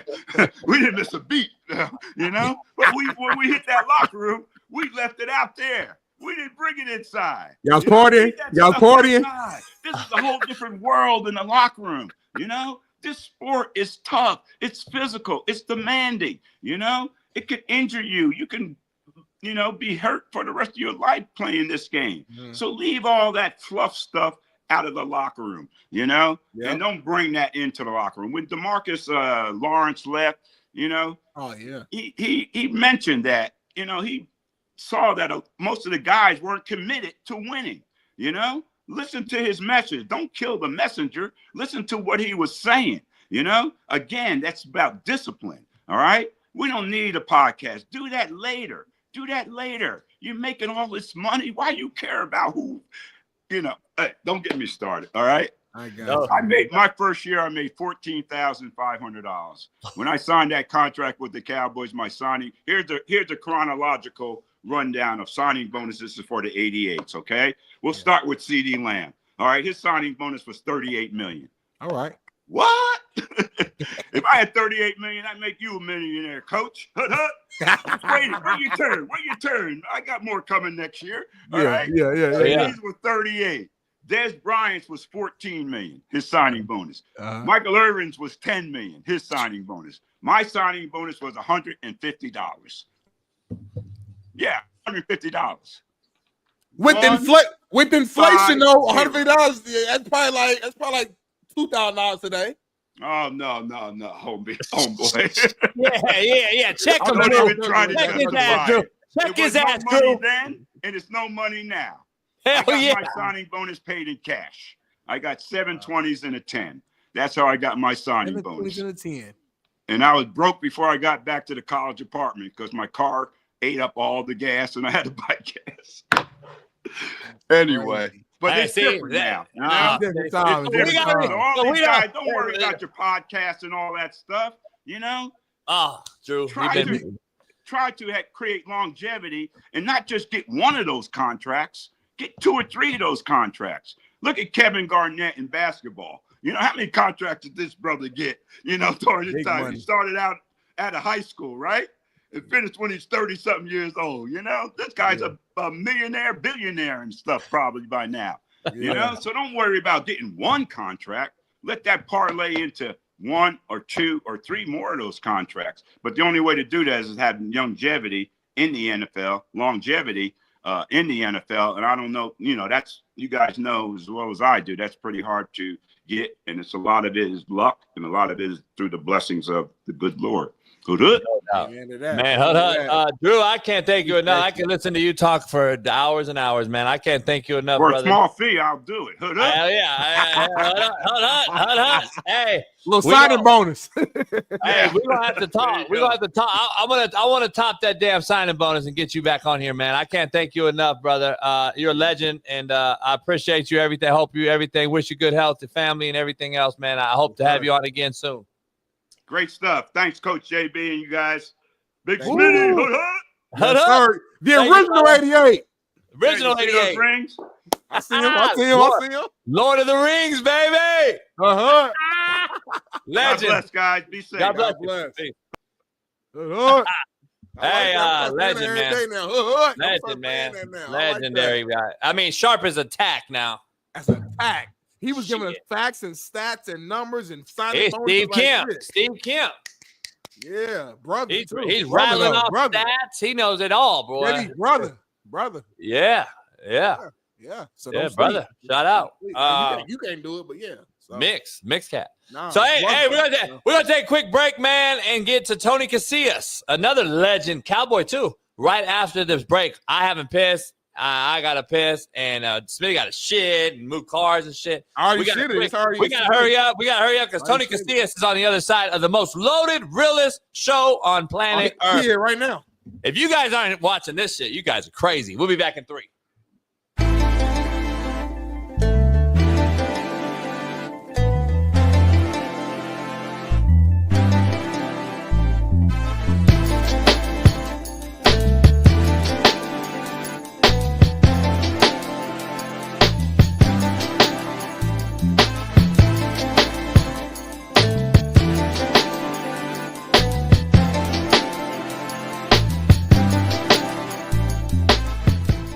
says its plan is to put Bailey an said, hold up, electronic system to measure first downs into motion this upcoming regular season. I remember we talked about this, I think, with Steve. Every year. We talked about this with Steve though a while back. No, I think Steve, if I'm not mistaken, was the guy who actually feels like this should have been done, if I'm not mistaken. Maybe I'm getting confused with another guest, but I'm pretty sure Steve was like, hey, it's 2025. It's like, at this point, we should be able to have an electrical system.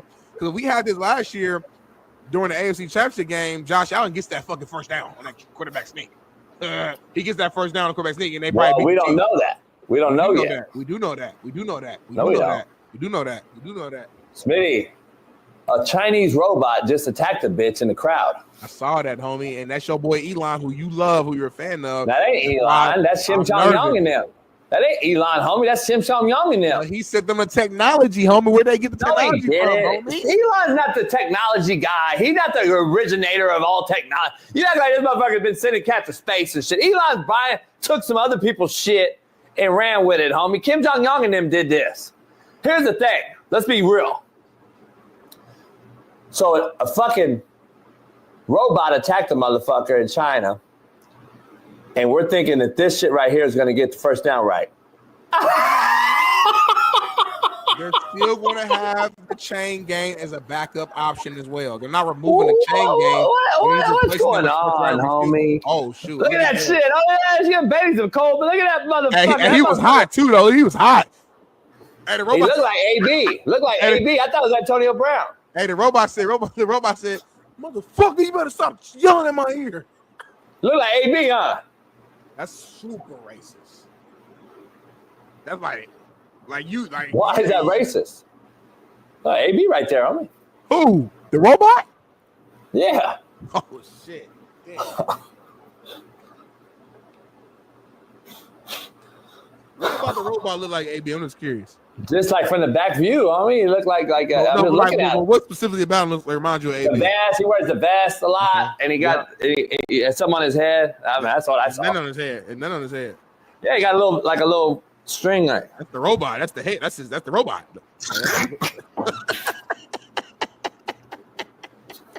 That's him. That's the robot head, homie. That's him. Yeah. I didn't know. I thought he had a bandana on. I thought they were making it like human. Homie, why you got a vest on then? This dude. My mind, Smitty, my brain sees things. My brain sees shit, and then I see it, and then you guys all see it, and then you say, "Damn, that motherfucker really, that really is AB." Like, you know what I'm saying? You'll see it in a couple of days. You'll be like, "Damn, JB said that's AB," and then Cameron and Mace will say it, and then no, he won't give us the fucking credit, and then Shaq will say it, and then everybody will come out 10 years from now and say, "Oh, JB said that first," and then some fucking nobody in the chat will come out and say, "Shaq said that shit." Moving on, man. Another big time topic right here, man. It's kind of moving to the NFL world. Well, I just want to finish up talking about your fucking marker, homie. That's just why are we so lazy in society now? We wonder why we're so lazy. This is why, homie. Go get the old white to hold the fucking sticks at the fucking on the sideline. He has no life anyway. If you take him out of Grandma Ma and them's house, he's going to die any fucking way. Put him on the sideline, give him his pension. He's already been in the NFL for 40 years. Let him hold the fucking marker. Why is this so hard? Then go get you a fucking competent fuck and NFL Roger Goodell. Pay your people. Pay the referees to not have to work at fucking Walmart and then come over and coach in the referee in the fucking NFL playoffs.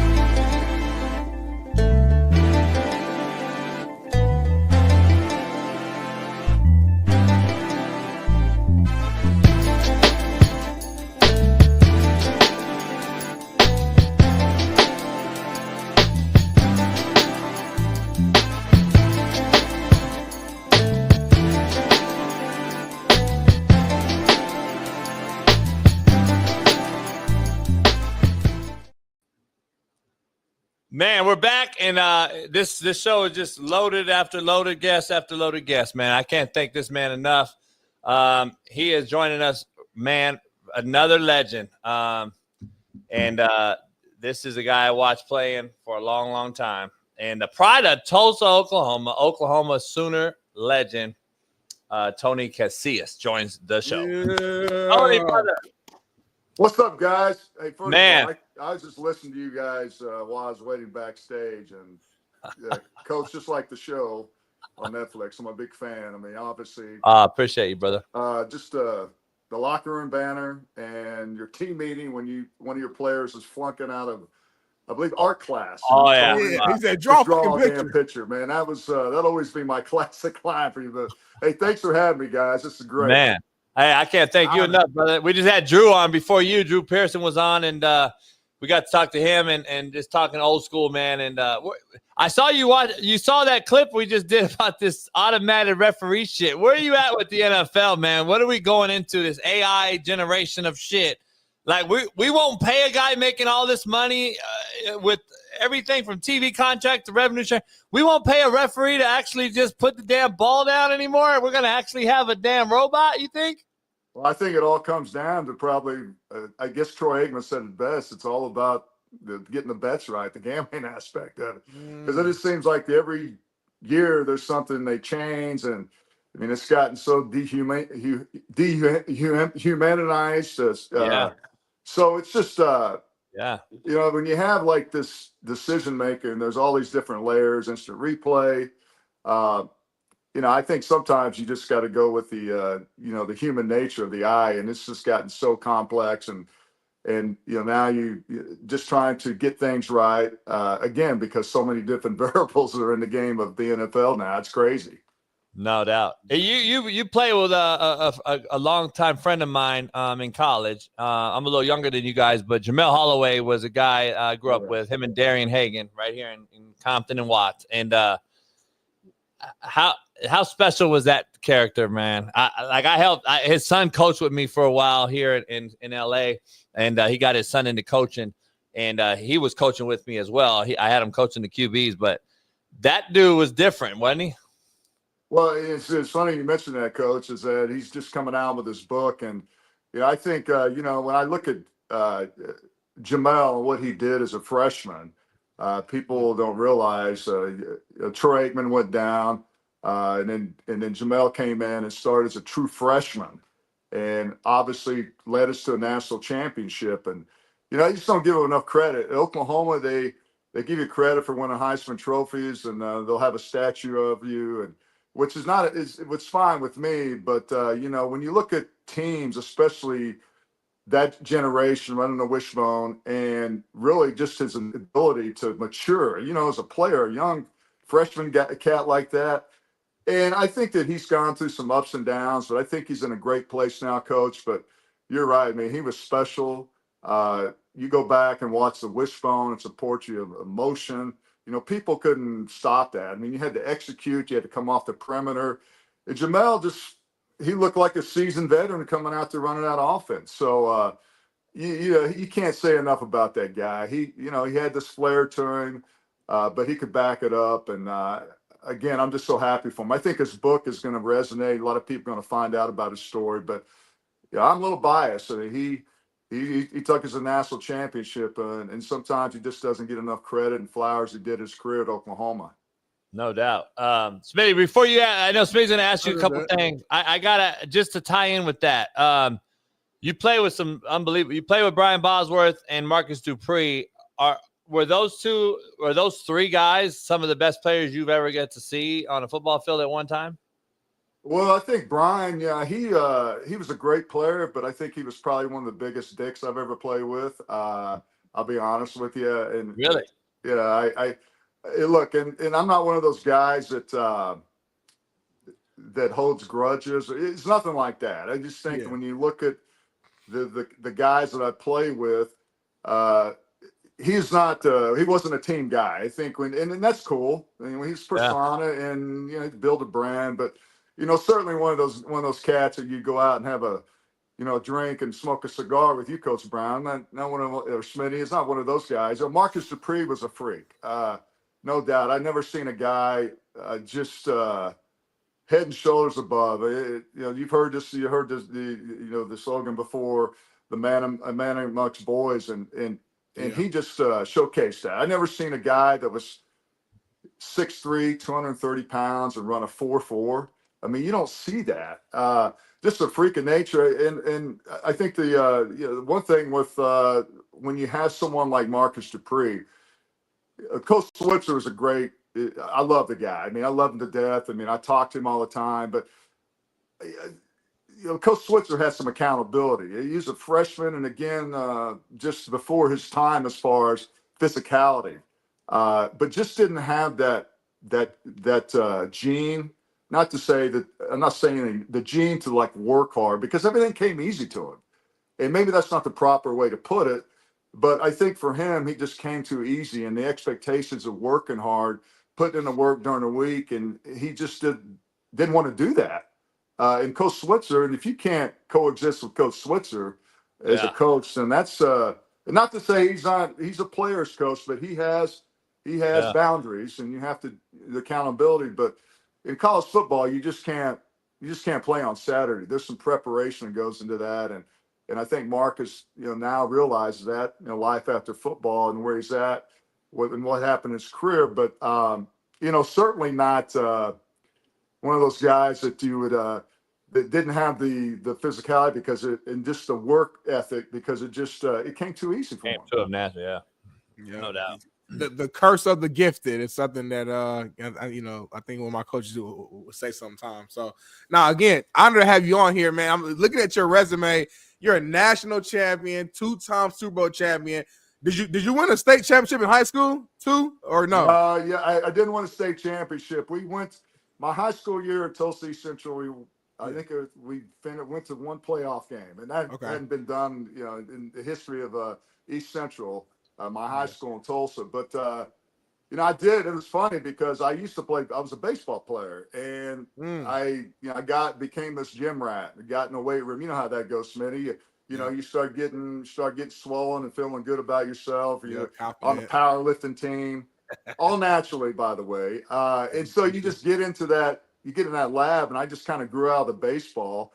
Really played. I played baseball my junior year in high school, and then I just started I started getting big and strong, eating a lot of enchiladas, beans and rice that my aunts and my grandparents, my grandma gave me. But all reality, I just fell in love with just the aspect of working hard in the weight room, and I just there was nothing like dominating someone, and I think that's part of the work ethic you had.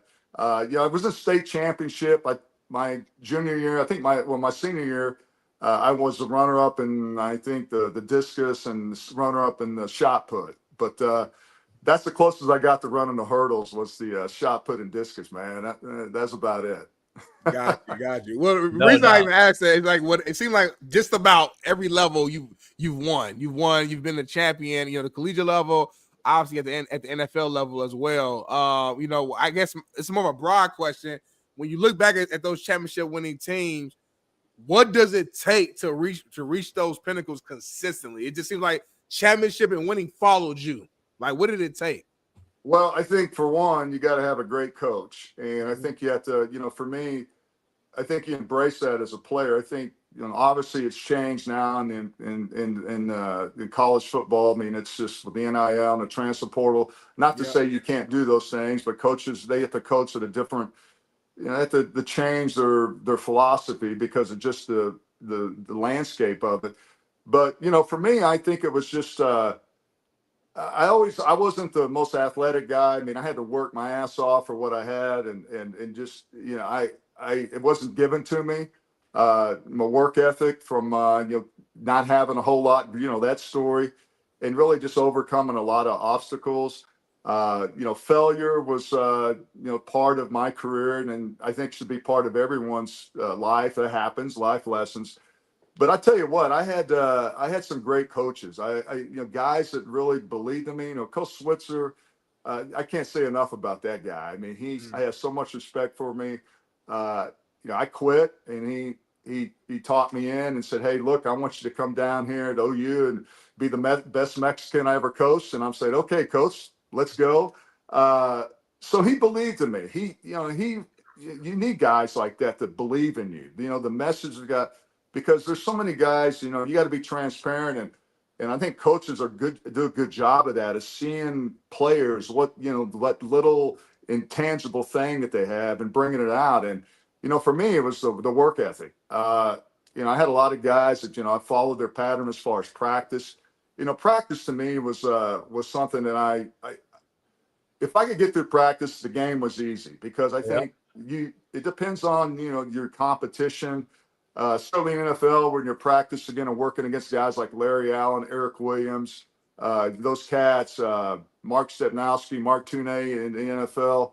But certainly in college football, it's the same thing. It was just having that confidence, and really just having that bravado that, look, you may kick my ass, but I'm going to get back up and I'm going to come back at you. And I think for me, that was always my mentality, is just to try to work outwork your opponent, and really just not being content, and really just regardless, not getting really comfortable with success, and really just being insecure about that. And I was always a team guy. I always felt like guys around you could make guys better by your play, and it's infectious. They watch you, they watch your work ethic, they watch your work habits, and I think that's the kind of people you want to surround yourself with on a team, is have the same goals, the same aspirations, to win a national championship, and certainly to win a Super Bowl. That's the coveted trophy. But surrounding yourself and just being an example for those guys, because there's always someone out there that inspires you and sets the example for me. And so that's kind of what I live by. No doubt. I got to ask you something, man. I think I don't know if there's someone else that's done this or not, but correct me if I'm wrong. Were you not an All-American on the D-line and then became the Lombardi Award winner the next year? Yeah, so I was won a Lombardi coach my senior year, and that's a perfect example. I really, my junior year, I probably we had a great defense. I mean, our defense, we were surrounded by, you mentioned Brian Bosworth, we had Kevin Murphy, we had Daryl Reed, we had a lot of guys, Dante Jones, Ricky Dixon. I mean, you look at that, you go back and you Google and look at some of those names, man. We had some ballers on there. So that really helped me, and we had a great secondary. But to the point about winning the Lombardi, my senior year, I had a lot of aspiration. I was going to be the top 5 pick in the NFL draft. And so my junior year was, I balled out. I had a lot of sacks, tackles for loss. I think I had 11 or 12 sacks, and 20, 25. I don't know. At the nose? At the nose, man. Ooh. And that's the grind. People don't know how hard I played deep tackle in college. They don't know how hard that is. Like 11, 12 job right there, man. I mean, that's down and dirty. And I think that's probably what you want to try to do, is that position. At Oklahoma. I always said it's like the fire hydrant. What do dogs like to do to a fire hydrant? They like to hike their leg. And it seemed that was that position inside, man, because you got people coming all at you. You got flying bullets coming at you. And I don't know. I just embraced it, man. It became very instinctive. But, you asked me about the Lombardi. My next year, I got injured in the OU Texas game, and it was the third play of the game. And I got a bad grade 2 medial collateral sprain. And, I'm on the sidelines because I'm thinking about, hey, I want to be in this game. I want to be part of my teammates. But then I started thinking about kind of the selfish thing about your draft stock. I mean, that's automatic, and having a chance of playing a National Football League. But so I thought, this year is kind of going to be a scratch. So I had to really just fast track the rehab. And I got back. They said I'd be out for 6 weeks. And I went to Oral Roberts, a friend of mine, his girlfriend at the time had this miracle cloth. And I said, heck, I'll take anything right now. So they're known. Oral Roberts is known for some stuff up there now. Yeah. So it was a fast track. I was 3 weeks out, and I came back, and hell, I didn't really think I'd had a chance to win the Lombardi. I mean, it was Leslie O'Neal, Mike Hammerstein, a guy named Mike Ruth. And so they called my name, and, I was just a dream come true. I never really imagined that would happen considering adversity. But, it's great. I still go back to it. But, yeah, it was an accomplishment. but we had such a great team, and my job is to freaking be a road grader and just eat blocks up. But then after that, your job's not done. Let's go make a play, right? No doubt. You're one step, and let's go ball out, make plays, and create havoc, and be a playmaker. And it just came easy. I just got to the point where, double teams, that's okay. That's a narrative. Triple teams, we'll take it on. But hey, that was my job, and as long as my backers are flowing free, hey, it was a good thing. Yeah, no doubt. Yeah. Hey, you real quick, Smitty, my bad. You had 2 stints with Dallas. Yes, sir. What was the more, I guess, the one you like more? Well, of course, when I came from Atlanta, second player picked behind Bo Jackson, but back then in Atlanta, it wasn't Arthur Blank wasn't the owner. It was a different team. It was their best finish. Atlanta was 4-12 every year, so automatically, if you want to be a really high draft pick, you're going to go to a really shitty team. Okay, I mean that's just the way it works. Yeah. My best thing is getting traded to Jimmy traded for me to go from Atlanta to Dallas, and I always say this, Jimmy Johnson, he saved my football life. I mean, it was a point where it's like, look, it's great, you're getting paid, but that's just not just to go into work and get a paycheck. Yeah, it's like, hey, just be quiet, man. You're getting paid. I'm like, no, that's, getting your beat up and sacrificing your body and going through that. It's just, there's got to be more to it. I mean, especially coming from a winning program like Oklahoma. I mean, look, that's all we did. And so I was really lucky. Jimmy traded for me. And then, first year, 91, man, we had some great players. Russell Maryland, Tony Tolbert. And then we brought in Charles Haley in 92. And then that kind of closed the deal.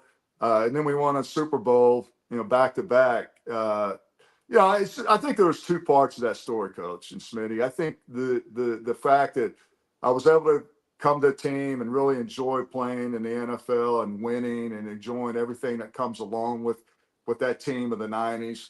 But then also the second part, I went to New York. I was Kansas City, but ended up not playing for Kansas City. Went to the Jets for 2 years, and then finish up in Dallas. And that was when Coach Switzer, when Jerry hired him.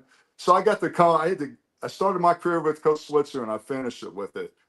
So it wasn't bad. It was a great 2-part series when you look at the stint in Dallas. To this day, without a doubt, was the best thing that's ever happened to me. And the team of the 90s was a team we're still talking about because it's been that long since the Cowboys have done anything.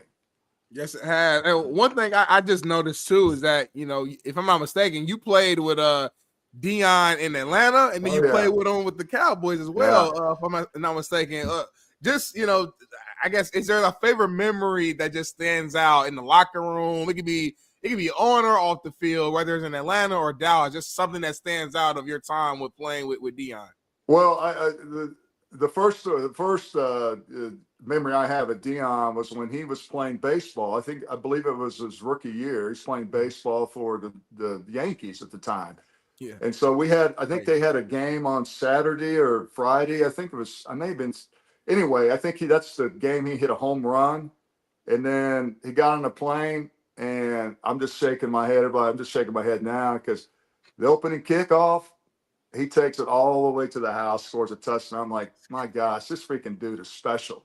I mean, who does that? Who hits a home run in the World Series on Friday and then runs for a touchdown on Sunday in an NFL game? There's not too many guys. I don't think there's ever been someone in the history who's done that before. But I think Dion, prime. What he's doing now, I think he's I didn't see that in him in the locker room because he was prime time, and that wasn't a bad thing. I mean, he was before his time, and dude, I mean, if he could back it up. And now as a coach, I've seen a different phase of him, and I think some people either like him or don't like him, but I think his message is authentic. I think it really is. I think that's the the best thing about Coach Prime, I think that you have Coach Prime as a player, which is you got this big persona, obviously one of the best athletes that's ever played sports. And that's saying a lot. And then you have this guy that's his message that, I think a lot of people, they kind of look into it. Maybe it's a little hype and maybe it's not quite authentic. Maybe it's the brand, which he has done a lot for that program. But without a doubt, I mean, his play making ability and what he could do. I mean, he would bait guys. I mean, I would see guys baiting just on the field, like, okay, I'm going to challenge your ass to throw that side of the field. And he would just be back there and he goes, hey, guys, watch this. And we'd be in a huddle. And so he would bait him. It's like, oh, I got to step on Dion. Dion like shakes. And he makes that step up. And it's crazy. I mean, he wanted to, trick you into like, hey, Dion's asleep. Dion with Prime was never asleep. And I've never seen that. The best thing about the time with Dallas is you got playmaker, Michael Irvin, working against Dion every day. Yeah. And the work ethic, because Michael I'd never seen a guy work harder than the playmaker after practice. But those guys would get out there and they would go, it was mano a mano, right? And they go one-on-one, and man, they made each other better. I mean, could you imagine that, working against one of the best defensive backs that's ever played the game?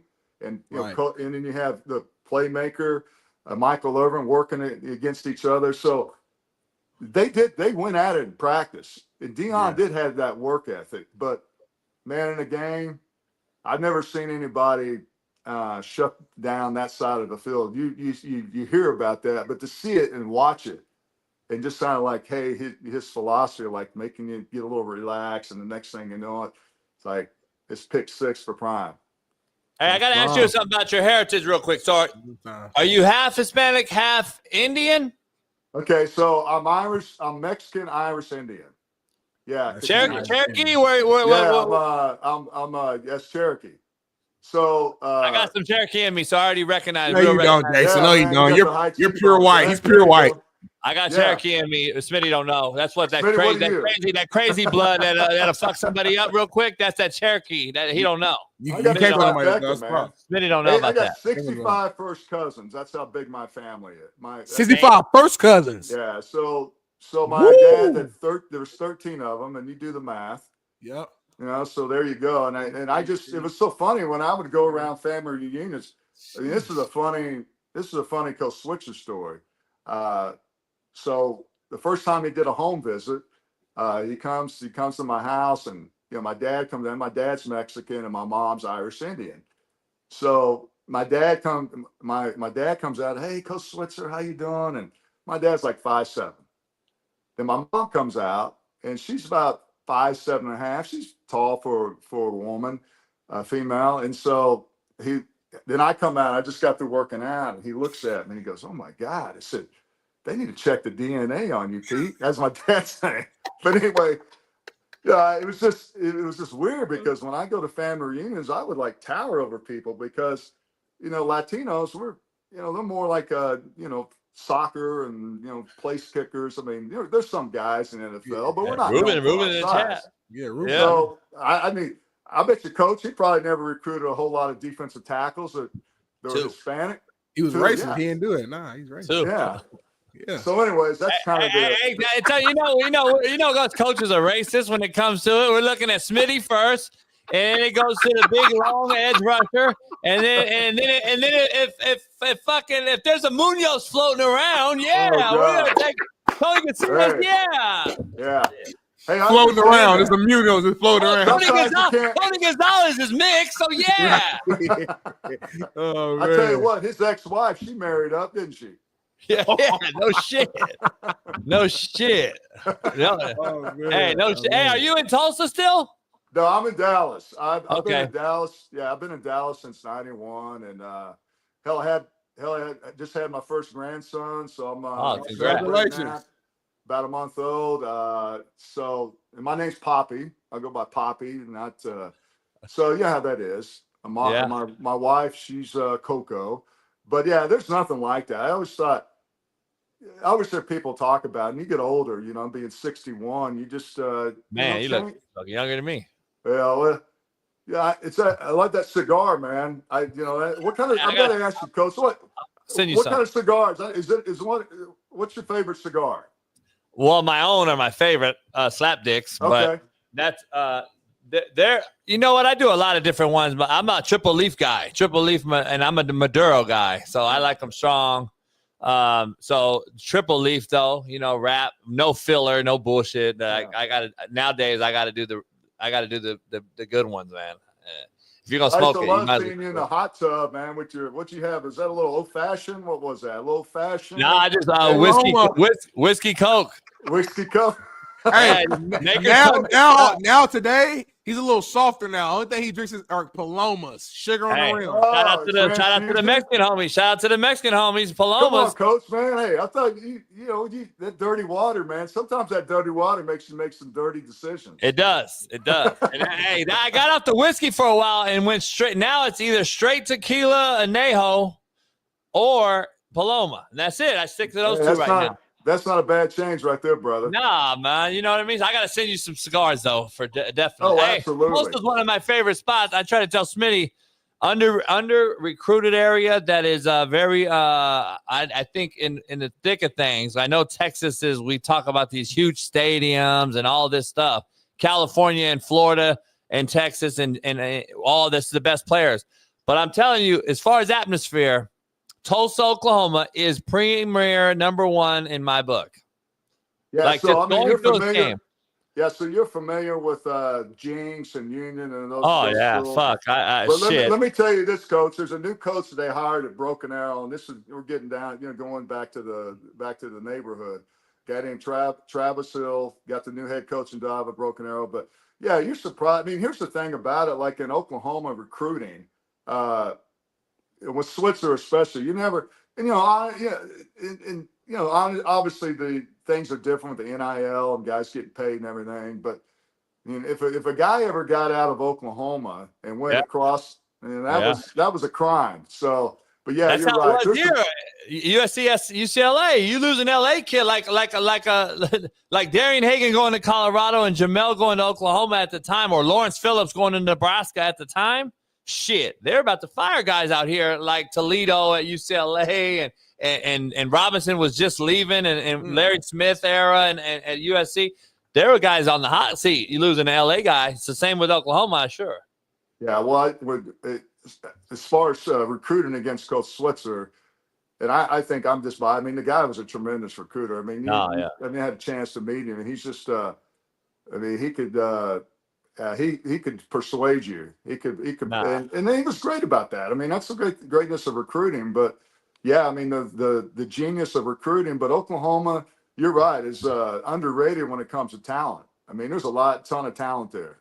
Nah, it does. Tulsa's unbelievable. I look at Tulsa and then South Carolina as far as the atmosphere. Dallas is cool. I mean, Texas is cool, but you got these huge stadiums in certain places. But every game in Tulsa, Oklahoma is a sold out, from Union to Broken Arrow to Jinx to you name it. Owasso, they're all sold out. Yeah. It doesn't matter what night you go to. Booker T. So I don't know. I love recruiting Tulsa, man. So. Hey, Tony, we got to have you on again, man. We got to have you on again. Hey, anytime, Coach. Like I said, I was just fired up when I got a chance. Again, I love Last Chance U.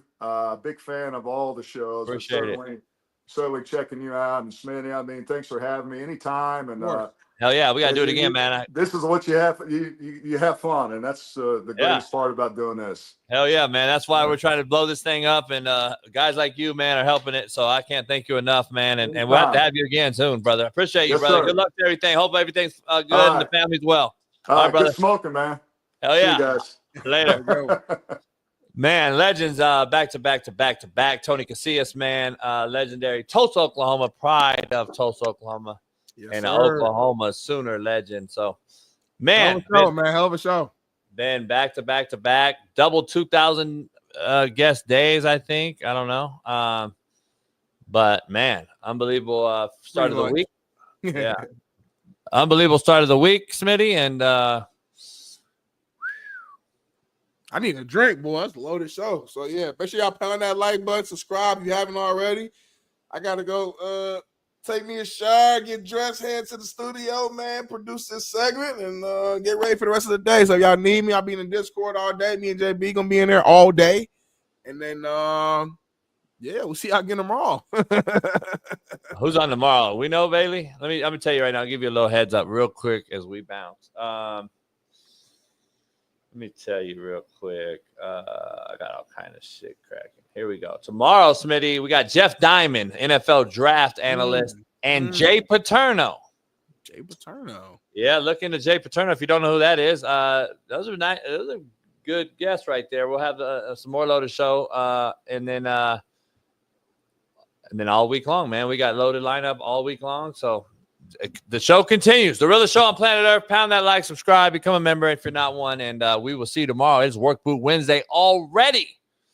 So we'll see you tomorrow on The Realest Show on Planet Earth. Peace.